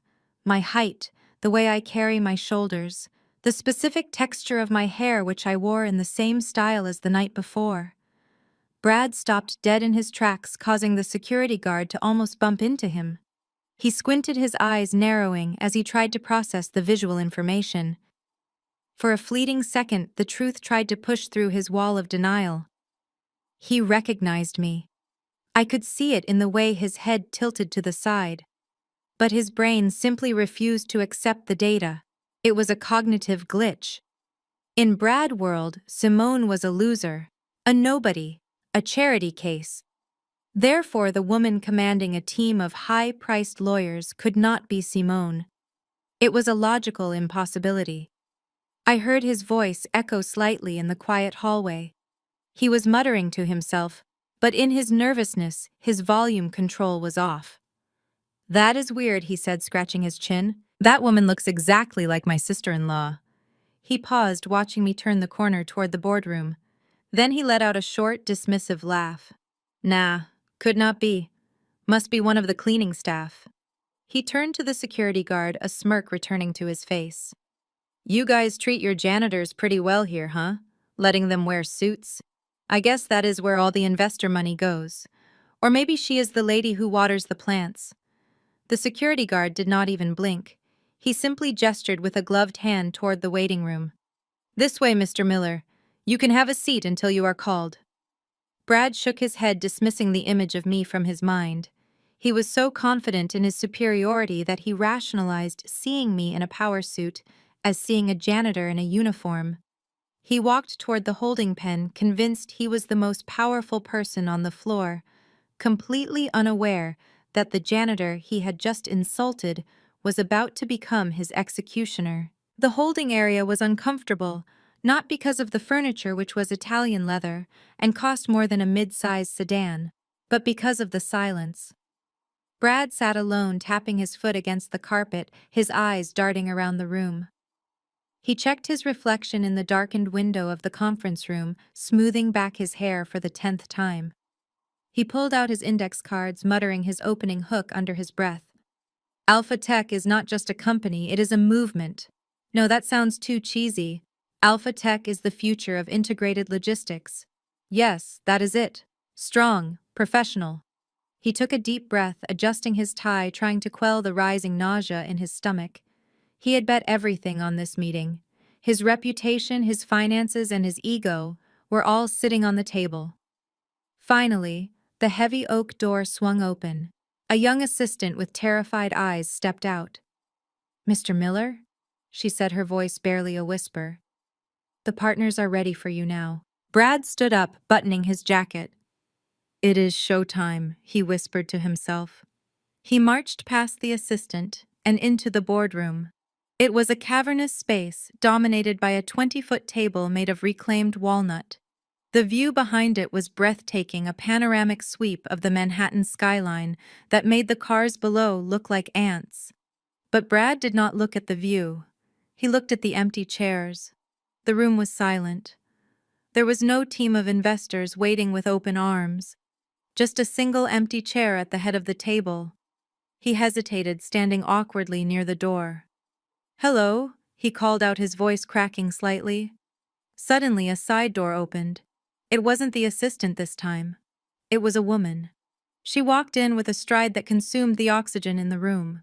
She was wearing a bespoke charcoal suit that fit her like a second skin, the fabric shimmering slightly under the recessed lighting. It was the kind of tailoring that screamed $5,000 without a single logo. She carried nothing but a thin tablet. Brad squinted. The woman looked familiar, but the context was wrong. The energy was wrong. This woman radiated power, not subservience. She did not look at him. She walked straight to the head of the table, pulled out the leather executive chair, and sat down. She placed the tablet on the table with a soft click and finally raised her eyes. "Please sit down, Brad," she said, her voice cool and commanding. "We have a lot to discuss." Brad's knees almost gave out. He knew that voice. He knew those eyes. But his brain was screaming in protest. "No, it is impossible. Simone!" He gripped the back of the nearest chair for support. "Simone!" He stammered, a nervous laugh bubbling up in his throat. "What are you doing? Did you sneak in here? You are going to get us both arrested. Get out of that chair before the boss comes in." I did not move. I simply tapped the screen of my tablet, bringing up the logo of Horizon Ventures. "I am the boss, Brad. And right now you are trespassing in my boardroom. Sit down." Brad shot up from his chair as if the leather seat had suddenly turned into a bed of hot coals. His face went from pale to a deep blotchy red in a matter of seconds. He looked at me sitting at the head of the table and then glanced frantically at the door, expecting the real boss to walk in at any moment. He pointed a shaking finger at me, his voice dropping to a frantic hiss. "Simone, have you lost your mind? What are you doing in here? Get out of that chair immediately. Jesus, if the partners walk in and see the cleaning lady trying to play CEO, you are going to get fired on the spot." I did not move a muscle. I simply watched him panic, my expression completely impassive. Brad took a step toward me, waving his hands as if shooing away a stray dog. "Did you bring the water pitchers? Is that it? Fine, just leave the water and go. I will try to cover for you. I will tell them I was just asking you to dust the table. But you have to leave right now before the senior partner arrives. Do you have a death wish?" He was sweating profusely now, wiping his forehead with the back of his hand. I almost felt sorry for him. He was so trapped in his own prejudice that he literally could not see what was right in front of his face. He was trying to save me from a danger that I controlled. I leaned back in the chair and swiveled slightly, just enough to show him I was comfortable. "I am not going anywhere, Brad." Before he could explode again, my executive assistant Elena stepped forward from the shadows near the door. She was a woman who could make a Navy SEAL flinch with a single look.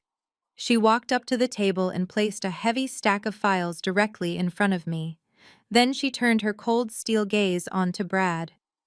"Mr. Miller," she said, her voice sharp and cutting like a guillotine blade.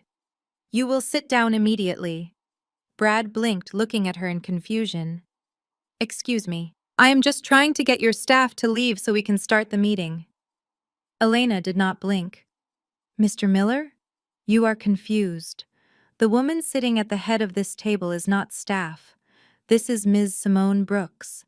She is the senior managing partner of Horizon Ventures, the chairwoman of the investment committee, and the sole individual who holds the authority to approve or deny your funding request. She is the boss you have been waiting for." The air left the room. Brad looked from Elena to me and back to Elena. His brain was trying to process the information, trying to reconcile the sister-in-law he mocked with the titan of industry sitting before him. He looked at my suit. He looked at the way the staff deferred to me. And finally, the horrifying truth crashed down on him. His knees buckled and he collapsed back into his chair, not because he chose to sit, but because his legs simply stopped working. He stared at me, his mouth opening and closing silently, like a fish on a dock gasping for air. while I simply opened the file in front of me and prepared to dissect him. The silence in the boardroom was absolute. It was the kind of silence that usually precedes a natural disaster. Brad sat slumped in the leather executive chair, looking like a man who had just been told he had 24 minutes to live. His skin had gone from a flushed red to a sickly shade of gray. His hands, which had been so confident gripping his wine glass the night before, were now trembling violently on the polished walnut table. He looked at me, and then he looked at the nameplate on the desk that read, Simone Brooks, Senior Managing Partner. I could practically hear the gears in his brain grinding to a halt as the horrific reality settled in. He had spent the last 5 years treating his primary investor like a servant. He had spent the last 12 hours bragging about a meeting with the very woman he had humiliated over deviled eggs. I did not offer him a glass of water. I did not offer him a tissue to wipe the sweat that was now beading on his forehead. I simply reached out and flipped open the thick dossier in front of me.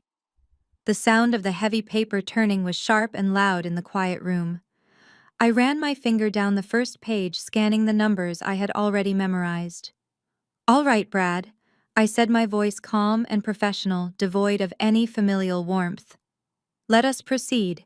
You are here to solicit a Series A injection of $5 million for Alpha Tech. You stated last night that your company is a unicorn and that the numbers are just boring details for the accountants." Brad made a small choking sound. "Simone, please, I had no idea. If I had known it was you, I never would have." I held up a hand, cutting him off instantly. "You are speaking to the chairwoman of the investment committee, Mr. Miller. Address me as such." He clamped his mouth shut, his eyes wide with terror. I tapped the spreadsheet in front of me with a gold fountain pen. "Now I have reviewed your prospectus.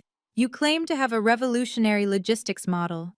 Yet when I look at your profit and loss statements for the last 24 months, I see nothing but red ink. You have posted a net loss for 8 consecutive quarters. Your customer acquisition cost is triple the industry average, and your churn rate is catastrophic." I looked up, locking eyes with him. "So please explain to me why Horizon Ventures should invest a single penny in a failing enterprise. And more importantly, explain to me why a CEO who cannot pay his vendors feels comfortable using company operational funds to purchase a $40,000 Rolex watch listed in your expenses under miscellaneous office supplies." Brad instinctively covered his left wrist with his other hand, trying to hide the watch, but the damage was done. He stammered, trying to find a lie that would work, but his charismatic salesman persona had completely evaporated. He was not a visionary anymore. He was just a fraud caught in the headlights of a semi-truck, and I was behind the wheel, pressing down on the accelerator. I turned the page of the dossier with a snap that echoed like a gunshot in the silent room. I did not look at Brad. I looked at the numbers that damned him. "Let us look at page 14, I said, my voice devoid of emotion. "You have listed a projected revenue increase of 300% for Q4, based on a new partnership with a supplier in Ohio. However, my analysts called that supplier this morning. They have not heard of Alpha Tech. In fact, they ceased operations 3 months ago due to bankruptcy." "So, Brad, were you planning to ship your product using a ghost fleet? Or were you just hoping we would sign the check before we checked the references?" Brad opened his mouth to speak, but no sound came out. He looked like a man drowning on dry land. I flipped to the next section. "But the revenue fabrication is actually the least of your problems. It is the operating expenses that are truly criminal." I ran my finger down the column of figures. "You have a line item here for external brand consulting, totaling $96,000 over the last fiscal year. That is a significant amount of capital for a company that cannot afford to pay its warehouse rent." I looked up at him. "Who is this consultant, Brad? What services are they rendering that are so vital to your survival?" Brad swallowed hard, tugging at his collar. It is a boutique agency. They handle our social media presence. Image is everything in this market, Simone. You know that." I nodded slowly. "I do know that. Which is why I found it interesting that the tax ID for this boutique agency is registered to a residential address. specifically your home address, and the principal owner of the LLC is one Monique Miller. Brad's face lost the last of its color. I tapped the paper. I have the itemized receipts here attached to the corporate credit card issued to this consultant. Let us see what Alpha Tech is paying for. We have a $3,000 charge at Saks Fifth Avenue listed as uniforms. We have a $5,000 charge for a weekend at the Four Seasons listed as off-site team building. And here is my personal favorite, a $12,000 charge for client acquisition, which appears to be a deposit for a trip to the Maldives. I closed the file and leaned forward, interlacing my fingers. Monique is not a consultant, Brad. She is using your seed capital as her personal piggy bank, and you are authorizing it. In the finance world, we have a word for using investor funds to pay for luxury vacations and designer clothes while lying about business operations. I paused, letting the word hang in the air like a guillotine blade. It is called embezzlement. And since you mailed these fraudulent financial statements to my office across state lines, you have also committed wire fraud. My legal team tells me that carries a maximum sentence of 20 years in federal prison. Brad let out a whimpering sound, burying his face in his hands. He was no longer the arrogant brother-in-law who mocked my car. He was a criminal who had just realized he had handed the evidence of his crimes directly to the judge, jury, and executioner. I lifted my hand and brought it down on the thick dossier, closing it with a final authoritative slam that reverberated off the glass walls. The sound was like a gavel striking a death sentence. Brad flinched violently in his chair, his eyes darting to the door as if looking for an escape route that no longer existed. The silence that followed was heavy and suffocating, broken only by the hum of the server cooling systems. I rested my hands on the closed file and looked him dead in the eye. The application for funding is denied, I said, my voice ice cold. Horizon Ventures does not invest in Ponzi schemes.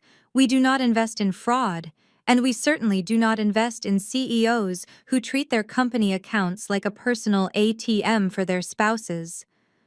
Brad let out a shaky breath, trying to salvage a shred of dignity. Fine. Fine, Simone. You made your point. You are powerful. You won. He pushed his chair back, scraping it against the marble floor. If you are not interested, we will take our business elsewhere. There are plenty of other firms on Wall Street. We do not need your money that badly. He started to stand up, his legs still wobbling. I will just go now. We will keep this in the family, right? No need to involve lawyers. I will fix the accounting errors myself. I did not move. I just watched him try to flee. Sit down, Brad, I commanded. I am not finished. He froze halfway out of his chair. What do you mean? You rejected the pitch. The meeting is over. The meeting regarding the investment is over, I corrected him. But the meeting regarding the governance of Alpha Tech is just beginning. I signaled to Elena, who tapped her tablet. The large screen behind me lit up, displaying a cap table, a pie chart showing the ownership structure of Brad Company. You see, Brad, you made a mistake 3 years ago. When you were desperate for cash to launch your initial prototype, you sold off a bundle of microshares to an anonymous LLC called Nemesis Holdings. You thought it was just some random angel investor throwing away spare change. I pointed to the screen. Nemesis Holdings is me. I own 5% of your company, Brad. It is a small stake. All. Not enough to control the board, but it is enough to give me certain rights. Brad's face crumbled. You have been watching me for 3 years. I have been watching you waste potential for 3 years, I replied. And as a minority shareholder who has reason to believe the CEO is engaged in criminal mismanagement, I am exercising my legal right to demand a full forensic audit of Alpha Tech. Brad's knees gave out, and he collapsed back into the chair. An audit, he whispered. Not just an audit, I continued. A forensic investigation. My team is going to freeze your assets within the hour.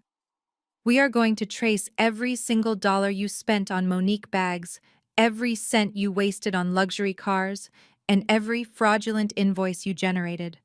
And once we have the complete picture, I am going to sue you for breach of fiduciary duty. By the time I am done, you won't just be bankrupt, you will be unhireable. Brad stared at me, tears finally spilling over his eyelids. Simone, please, we are family. We are. You cannot do this. Monique will go to jail. I stood up, smoothing my suit jacket. You should have thought about that before you stole from your investors. And as for family, I suggest you call a good lawyer.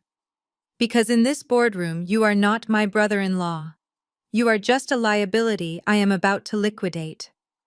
While Brad was watching his life disintegrate in a high-rise boardroom 45 floors above the city, Monique was busy constructing her own version of reality in the suburbs. She sat in the corner of her living room, which she had converted into a studio. 3 ring lights were positioned to erase the bags under her eyes, and a filter was applied to smooth out her skin. She was holding up the counterfeit designer handbag she had flaunted at the party, beaming into her phone camera for her weekly live stream on manifesting abundance. Hey guys! Welcome back to the channel! She chirped, her voice an octave higher than normal. Today, we are talking about the law of attraction. You have to dress for the life you want, not the life you have. Look at this bag. I visualized it and the universe delivered. You just have to believe you are worthy of luxury. She paused to read the comments, ignoring the ones asking about her credit card debt and focusing only on the heart emojis. Suddenly the live stream froze. A gray banner dropped down from the top of her screen, blocking her view of her own face. It was not a notification from Instagram, it was a priority alert from her banking app. Urgent notice. Account ending in 4492 has been frozen by court order. Current balance negative. Monique stared at the screen. Her smile twitched. She tapped the banner, trying to swipe it away, thinking it was a spam message or a glitch. But the notification would not move. Then another one appeared. And another. Credit card declined. Assets seized. Pending litigation. The color drained from her face. She forgot she was still live. Her followers watched as the confident influencer began to hyperventilate. She hurriedly tapped the end stream button, cutting off the broadcast without even saying goodbye. Her hands were shaking so badly she almost dropped the phone. She opened her banking app. Instead of her usual balance, she saw big red letters that read, "Access denied." "What is going on?" she whispered to the empty room. "This has to be a mistake. Did Brad forget to pay the bill again?" She dialed Brad's number. It rang once, twice. Then he picked up. But instead of his usual smooth greeting, she heard heavy, erratic breathing and the sound of wind rushing past the microphone as if he were standing on a street corner. "Brad!" she screamed into the phone. "What did you do? The bank just texted me. My cards are frozen. I cannot access the checking account. I have a deposit due for the Hamptons in an hour. Fix this right now." There was a moment of silence on the other end, followed by a sound that chilled her to the bone. It was a sob, a deep, guttural sound of pure despair. "We cannot fix it, Monique." Brad choked out his voice, sounding thin and broken. "It is over. Everything is over." "What are you talking about?" Monique demanded, pacing around the room. "Stop crying and act like a man. Call the bank. Tell them it is an error." "It is not an error," Brad screamed, his voice cracking with hysteria. "It is Simone." Monique stopped pacing. "Simone. What does she have to do with this?" "She is the investor," Brad yelled into the phone. "She is the senior partner at Horizon. She owns the firm, Monique. She owns everything.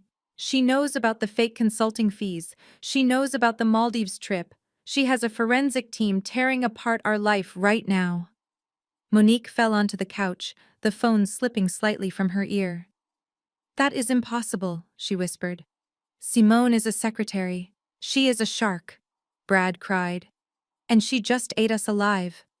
We are dead, Monique. We are going to prison." The line went dead. Monique lowered the phone slowly, looking around her studio. The ring lights were still shining brightly, illuminating a woman who had spent her whole life faking success, only to be destroyed by the sisters she had forced to live in the shadows.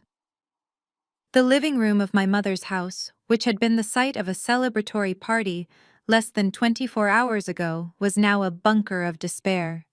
The remains of the birthday cake still sat on the counter, stale and untouched, a sugary monument to their premature victory. Brad was pacing the length of the rug, his tie undone and hanging loosely around his neck like a noose. Monique was curled up on the beige sofa, clutching a pillow to her chest, her mascara running in dark rivulets down her cheeks. Vivian stood in the center of the room, a glass of brandy in her hand, looking between them with a mixture of confusion and irritation. She simply could not process the information being screamed at her. "Stop it, both of you," Vivian shouted, slamming her glass down on a coaster. "You are making no sense. You expect me to believe that Simone, our Simone, who drives a car held together by duct tape, is the head of a venture capital firm. It is ridiculous. She probably hacked your accounts. It is a prank." "It is not a prank." "Mom," Brad roared, his voice cracking. "I saw her. I sat in her boardroom. She has a corner office with a view of the Empire State Building. She has a team of lawyers who looked like they wanted to eat me for lunch. She owns the company, Mom. She owns the debt. She owns us." Monique lifted her head from the pillow, her eyes swollen. "It is your fault, Brad," she shrieked, pointing a manicured finger at her husband. "You said you had it under control. You said you were a visionary. You let her humiliate us." "Me." Brad spun around, his face twisting in anger. "You are the one who spent $90,000 on consulting fees to buy purses and shoes. Simone showed me the receipts, Monique. She has everything. She knows you used the corporate card for the Maldives. She is going to send us to jail because you could not stop shopping. I needed to maintain our image," Monique screamed back. "I did it for us." The bickering escalated into a cacophony of accusations, their perfect marriage disintegrating under the weight of the truth. Vivian looked from one to the other, her face pale, finally realizing that the safety net she thought she had woven was actually a spiderweb, and her children were the flies. Suddenly, a beam of intense blue-white light swept across the front window, cutting through the darkness of the living room. It was not the yellow dim light of a street lamp or a standard sedan. It was the powerful, authoritative glare of xenon headlights. The arguing stopped. The room fell silent. "Who is that?" Vivian whispered, clutching her chest. "Is it the police?" Brad walked to the window and peeled back the curtain. His breath hitched in his throat. It was not a police cruiser. Turning into the driveway occupying the spot where my rusted Honda had been parked the night before was a vehicle that commanded silence. It was a Rolls-Royce Phantom, painted a deep midnight black that seemed to absorb the streetlights. The chrome grille gleamed like the teeth of a predator. They watched paralyzed as the driver's door opened. A uniformed chauffeur stepped out, adjusted his cap, and walked around the back of the vehicle. He opened the rear suicide door with a practiced fluid motion. A leg stepped out, clad in a stiletto heel that cost more than Vivian's mortgage payment. Then I emerged. I stood up, smoothing the lapels of my silk trench coat, and looked up at the window. I knew they were watching. I could feel their fear radiating through the glass. I didn't smile. I didn't wave. I simply started walking toward the front door, the gravel crunching beneath my feet like the bones of their shattered egos. The executioner had arrived, and she was traveling in style. The doorbell rang, a sharp, insistent sound that cut through the thick tension of the living room. Vivian smoothed her skirt, took a deep breath, and walked to the door. She composed her face, wiping away the panic and replacing it with a mask of welcoming warmth. When she swung the door open, she didn't see the daughter she had disowned the night before. She saw a walking investment portfolio. She saw the bespoke trench coat, the diamond studs catching the porch light, and the chauffeur waiting respectfully by the gleaming Rolls-Royce at the curb. "Simone, darling," Vivian exclaimed, throwing her arms wide, as if welcoming a visiting dignitary. Her voice was unrecognizable from the screeching harpy of yesterday. It was dipped in honey and desperation. Come in out of the night air. You must be exhausted from all your important business." I stepped into the foyer, the heels of my shoes clicking on the hardwood. I did not return the hug. I stood like a statue, letting her arms fall awkwardly to her sides. I looked past her to where Brad and Monique were huddled on the sofa, looking like frightened children waiting for the principal. Vivian closed the door and spun around, clasping her hands together. Her eyes darted over my outfit, calculating the cost of every thread. "I knew it," she breathed, shaking her head with feigned admiration. "I knew you had it in you. Did you really think I didn't see your potential?" She reached out and patted my arm, a gesture so intimate and fake it made my skin crawl. "All those years, Simone, when I was hard on you, when I told you that you were nothing compared to Monique, when I made you sleep in the basement, do you think I did that because I was mean?" "No, sweetheart, it was a strategy." She laughed, a nervous, tinkling sound. "I was building your character. I knew you needed resistance to grow. If I had coddled you like I coddled Monique, you never would have fought so hard to become this." She gestured grandly at my expensive attire. "I was the wind beneath your wings, Simone. I had to play the villain so you could become the hero.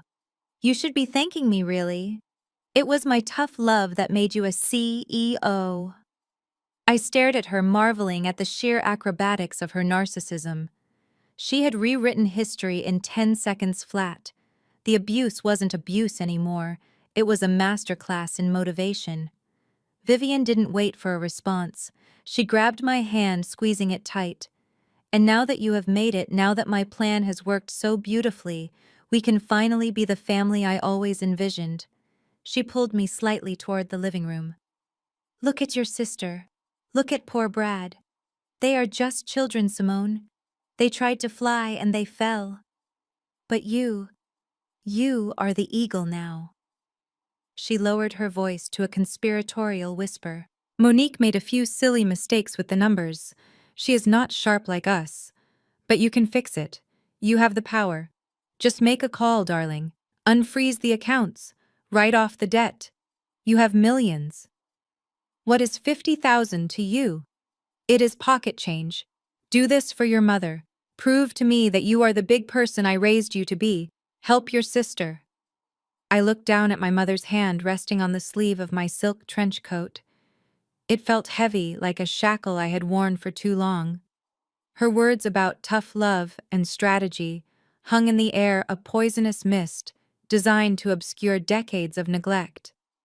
She was smiling, that desperate winning smile, the one she used on creditors and neighbors, waiting for me to melt, to open my purse, to be the good little daughter she could use one last time. I did not smile back. I gently but firmly removed her hand from my arm, as if I were peeling off a leech. I reached into the inner pocket of my coat. Vivian's eyes lit up, expecting a checkbook. Instead, I pulled out a folded, slightly yellowed piece of paper. I unfolded it with deliberate precision and held it up to her face. "Do you recognize this, Mom?" I asked, my voice devoid of the warmth she was desperately trying to manufacture. Vivian squinted at the document. It was a photocopy of a bank transfer record dated 10 years ago. Her brow furrowed as she tried to decipher the numbers. "This is the transaction record from the day my university scholarship funds were deposited." I explained, my tone clinical. $20,000. It was supposed to cover my tuition, my books, my dorm. It was my ticket out of this house. Do you remember what you told me that week? You told me the university had made a clerical error. You told me the scholarship was rescinded. You watched me cry in my room for 3 days. You watched me take a night shift at the diner to pay for community college classes. I took a step closer, forcing her to look at the destination account number on the paper. But the money was not rescinded, was it? It was transferred into your personal savings account.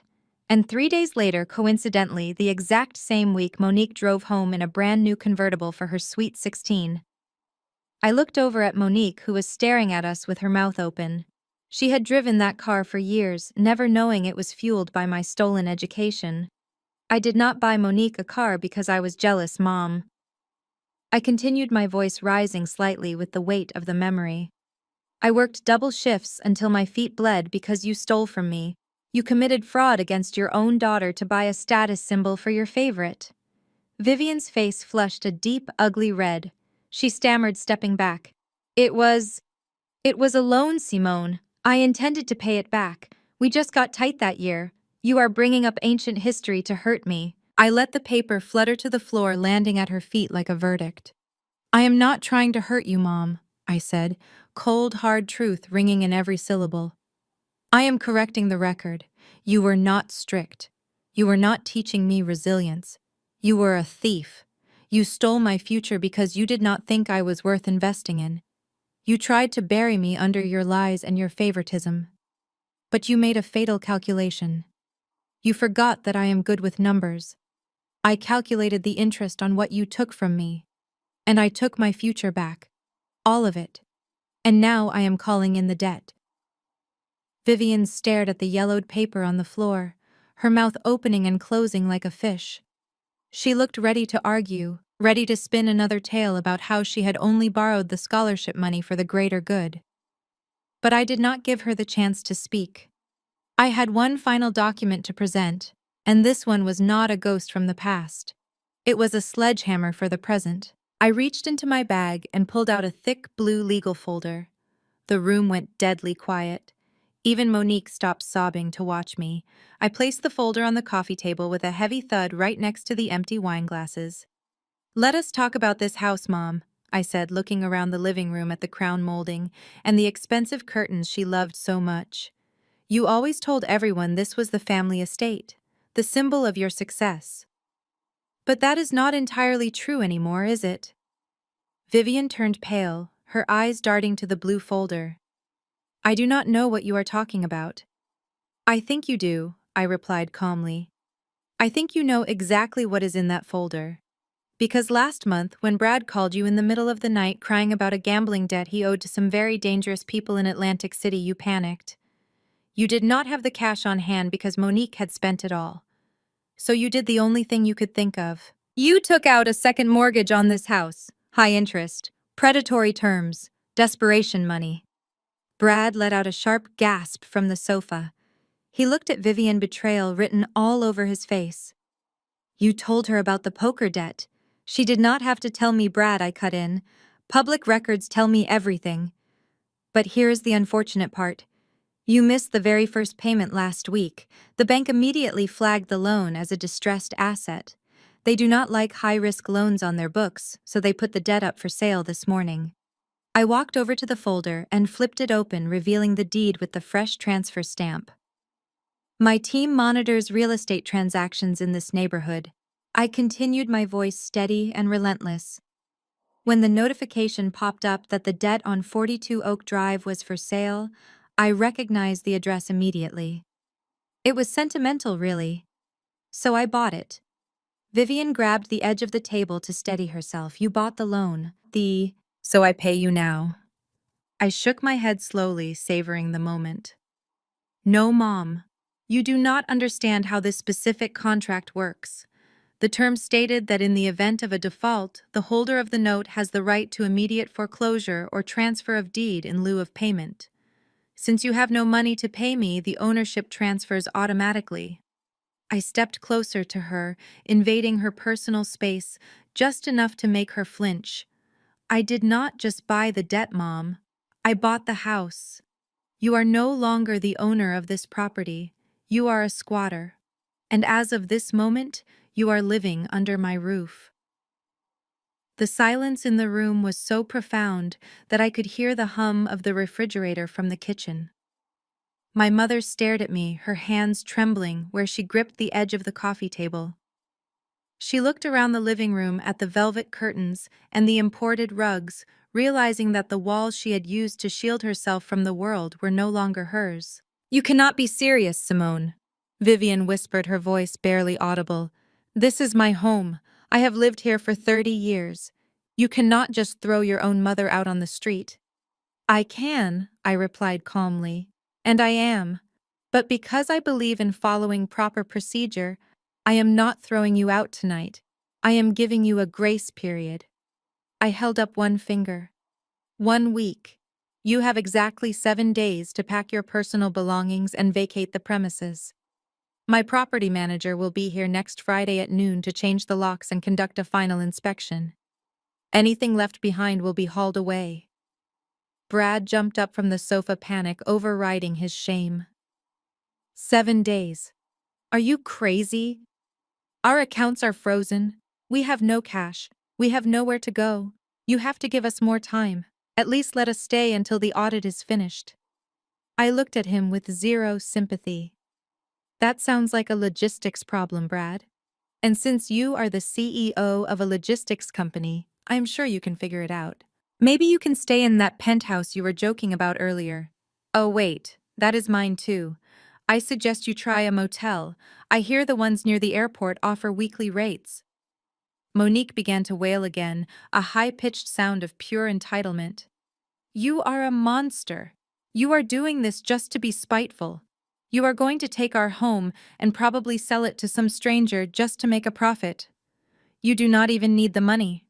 I turned to my sister, my expression softening slightly, but not with kindness, with pity. You are right, Monique. I do not need the money.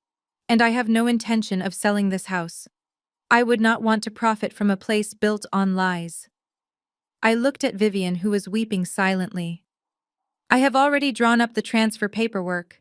Effective next Friday, this property will be gifted to the Hattie Brooks Foundation. Vivian's head snapped up. Your grandmother's charity. Exactly, I said. Grandma Hattie has spent 40 years trying to help foster children find stability. She has been operating out of a rented basement while you lived in luxury on stolen money. You always mocked her work. You called it a waste of time. Well, now this house is going to become a group home for at-risk youth. I walked to the door and placed my hand on the knob. This house will finally be used for something good. It will be filled with children who actually appreciate having a roof over their heads. Children who know the value of $1. It is the legacy this family should have had.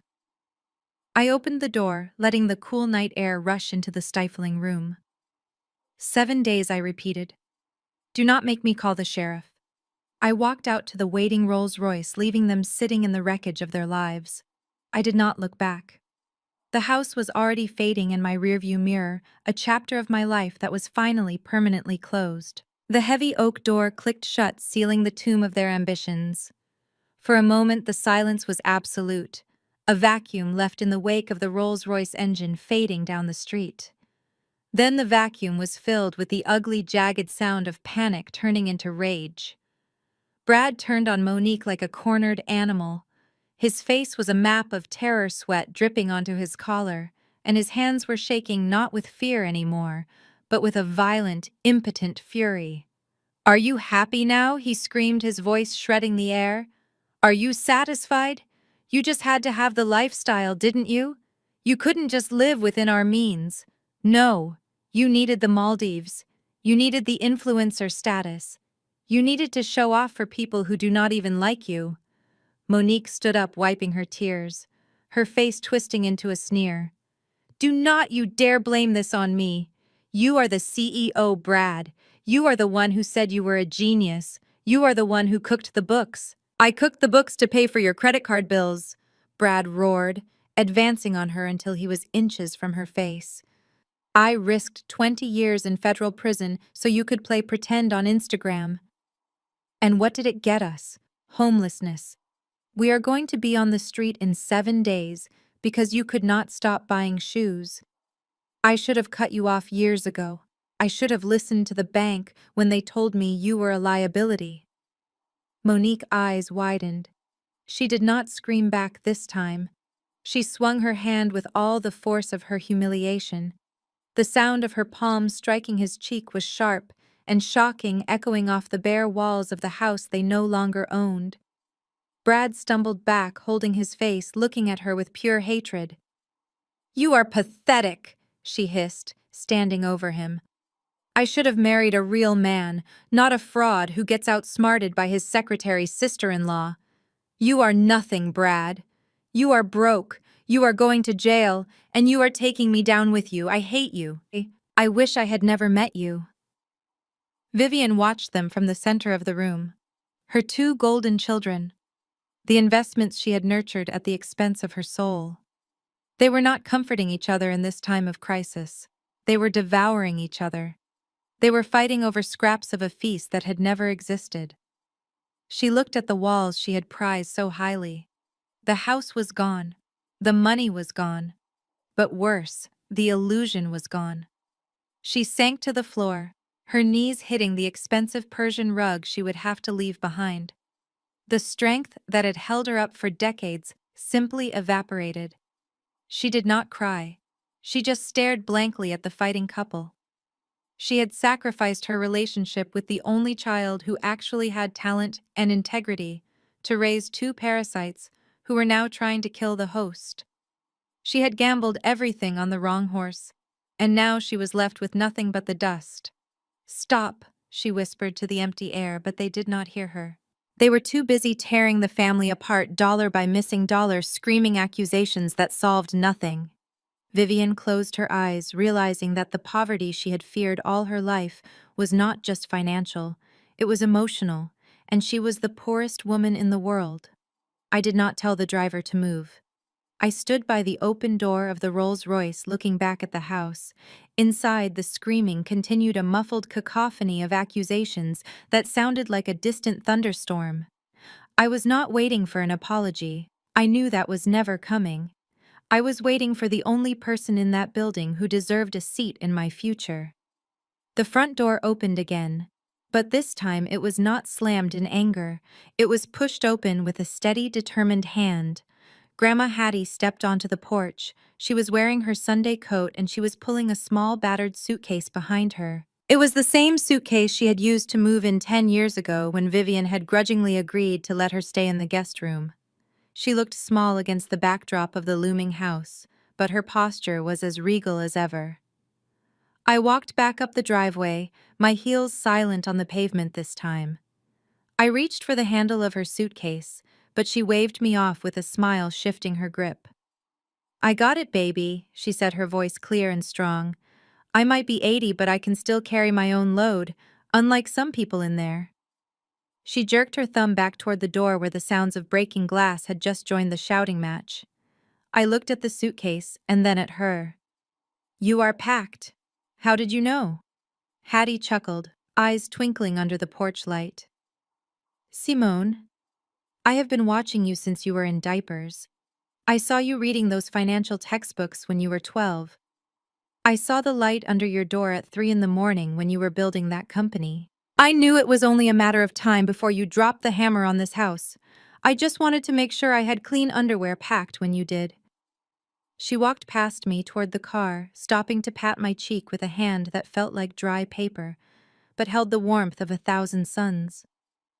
"You did good, child," she whispered. "You stood tall. I am proud of you." The knot in my chest, the one that had been tightening for 20 years, finally came loose. I felt a rush of air enter my lungs that tasted sweeter than any champagne. "Thank you, Grandma," I said, my voice thick with emotion. She looked at the Rolls-Royce and nodded approvingly at the chauffeur, who was holding the door open for her. "Now that is a proper ride. Much better than that noisy thing Brad drives." She handed her bag to the driver and settled into the plush leather seat, sighing as she sank into the luxury. She looked out the window at the house one last time, her expression unreadable. "Are you going to miss it?" I asked, sliding in beside her.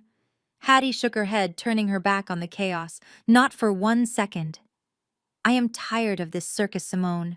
The clowns are too loud and the popcorn is stale. Take me home." I nodded to the driver. "Home," I said. As the car glided away, the house shrank in the distance until it was just a speck of light in the darkness. I rested my head on Hattie's shoulder, listening to the hum of the engine and the steady beat of my own heart. For the first time in my life, I was not running away from something.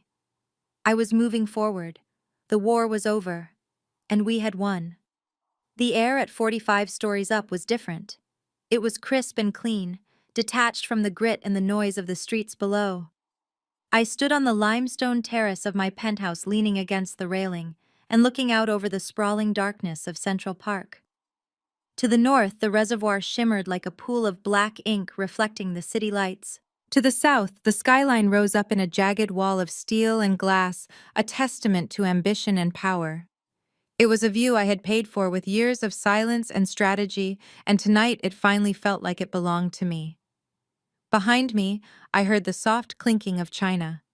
Grandma Hattie was sitting on one of the plush outdoor sofas wrapped in a cashmere throw I had bought her. She looked small against the backdrop of the skyscrapers, but her spirit filled the space. She was sipping peppermint tea, looking around the terrace with a satisfied smile. She did not look impressed by the wealth. She looked relieved by the peace.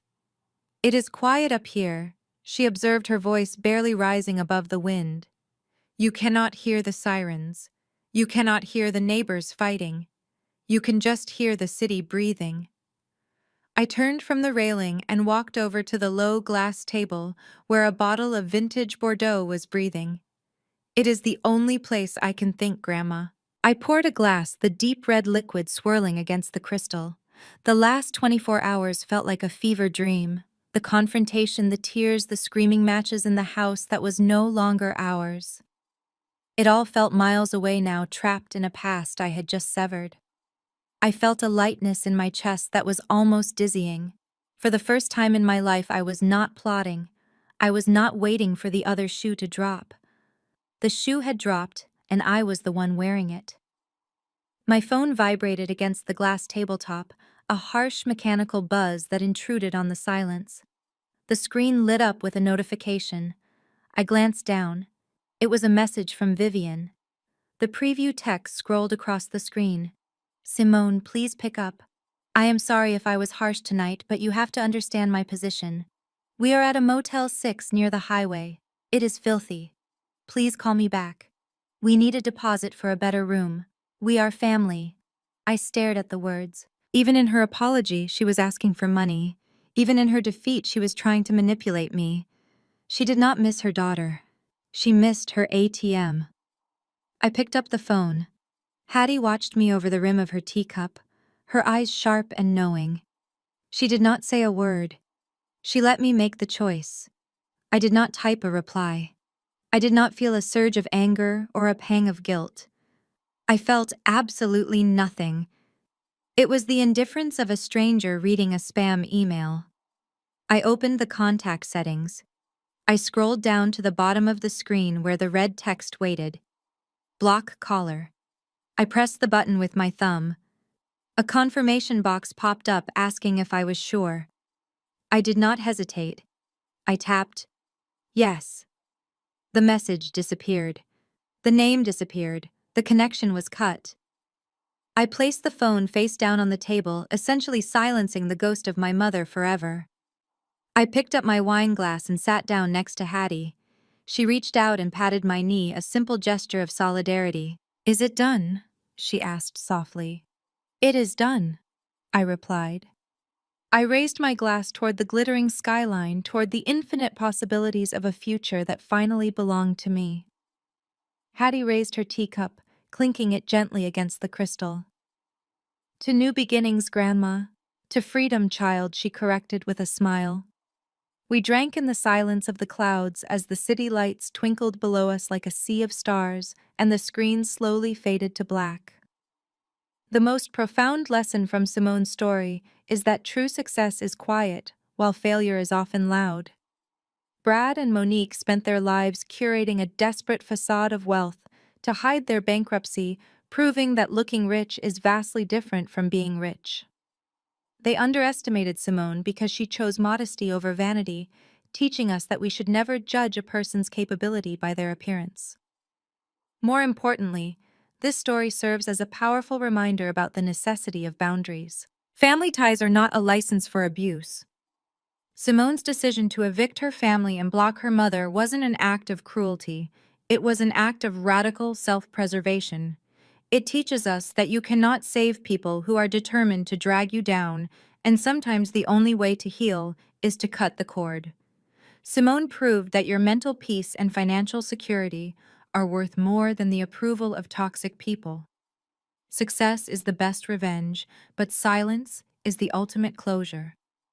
What would you have done in Simone's shoes? Would you have given your family a second chance or walked away forever?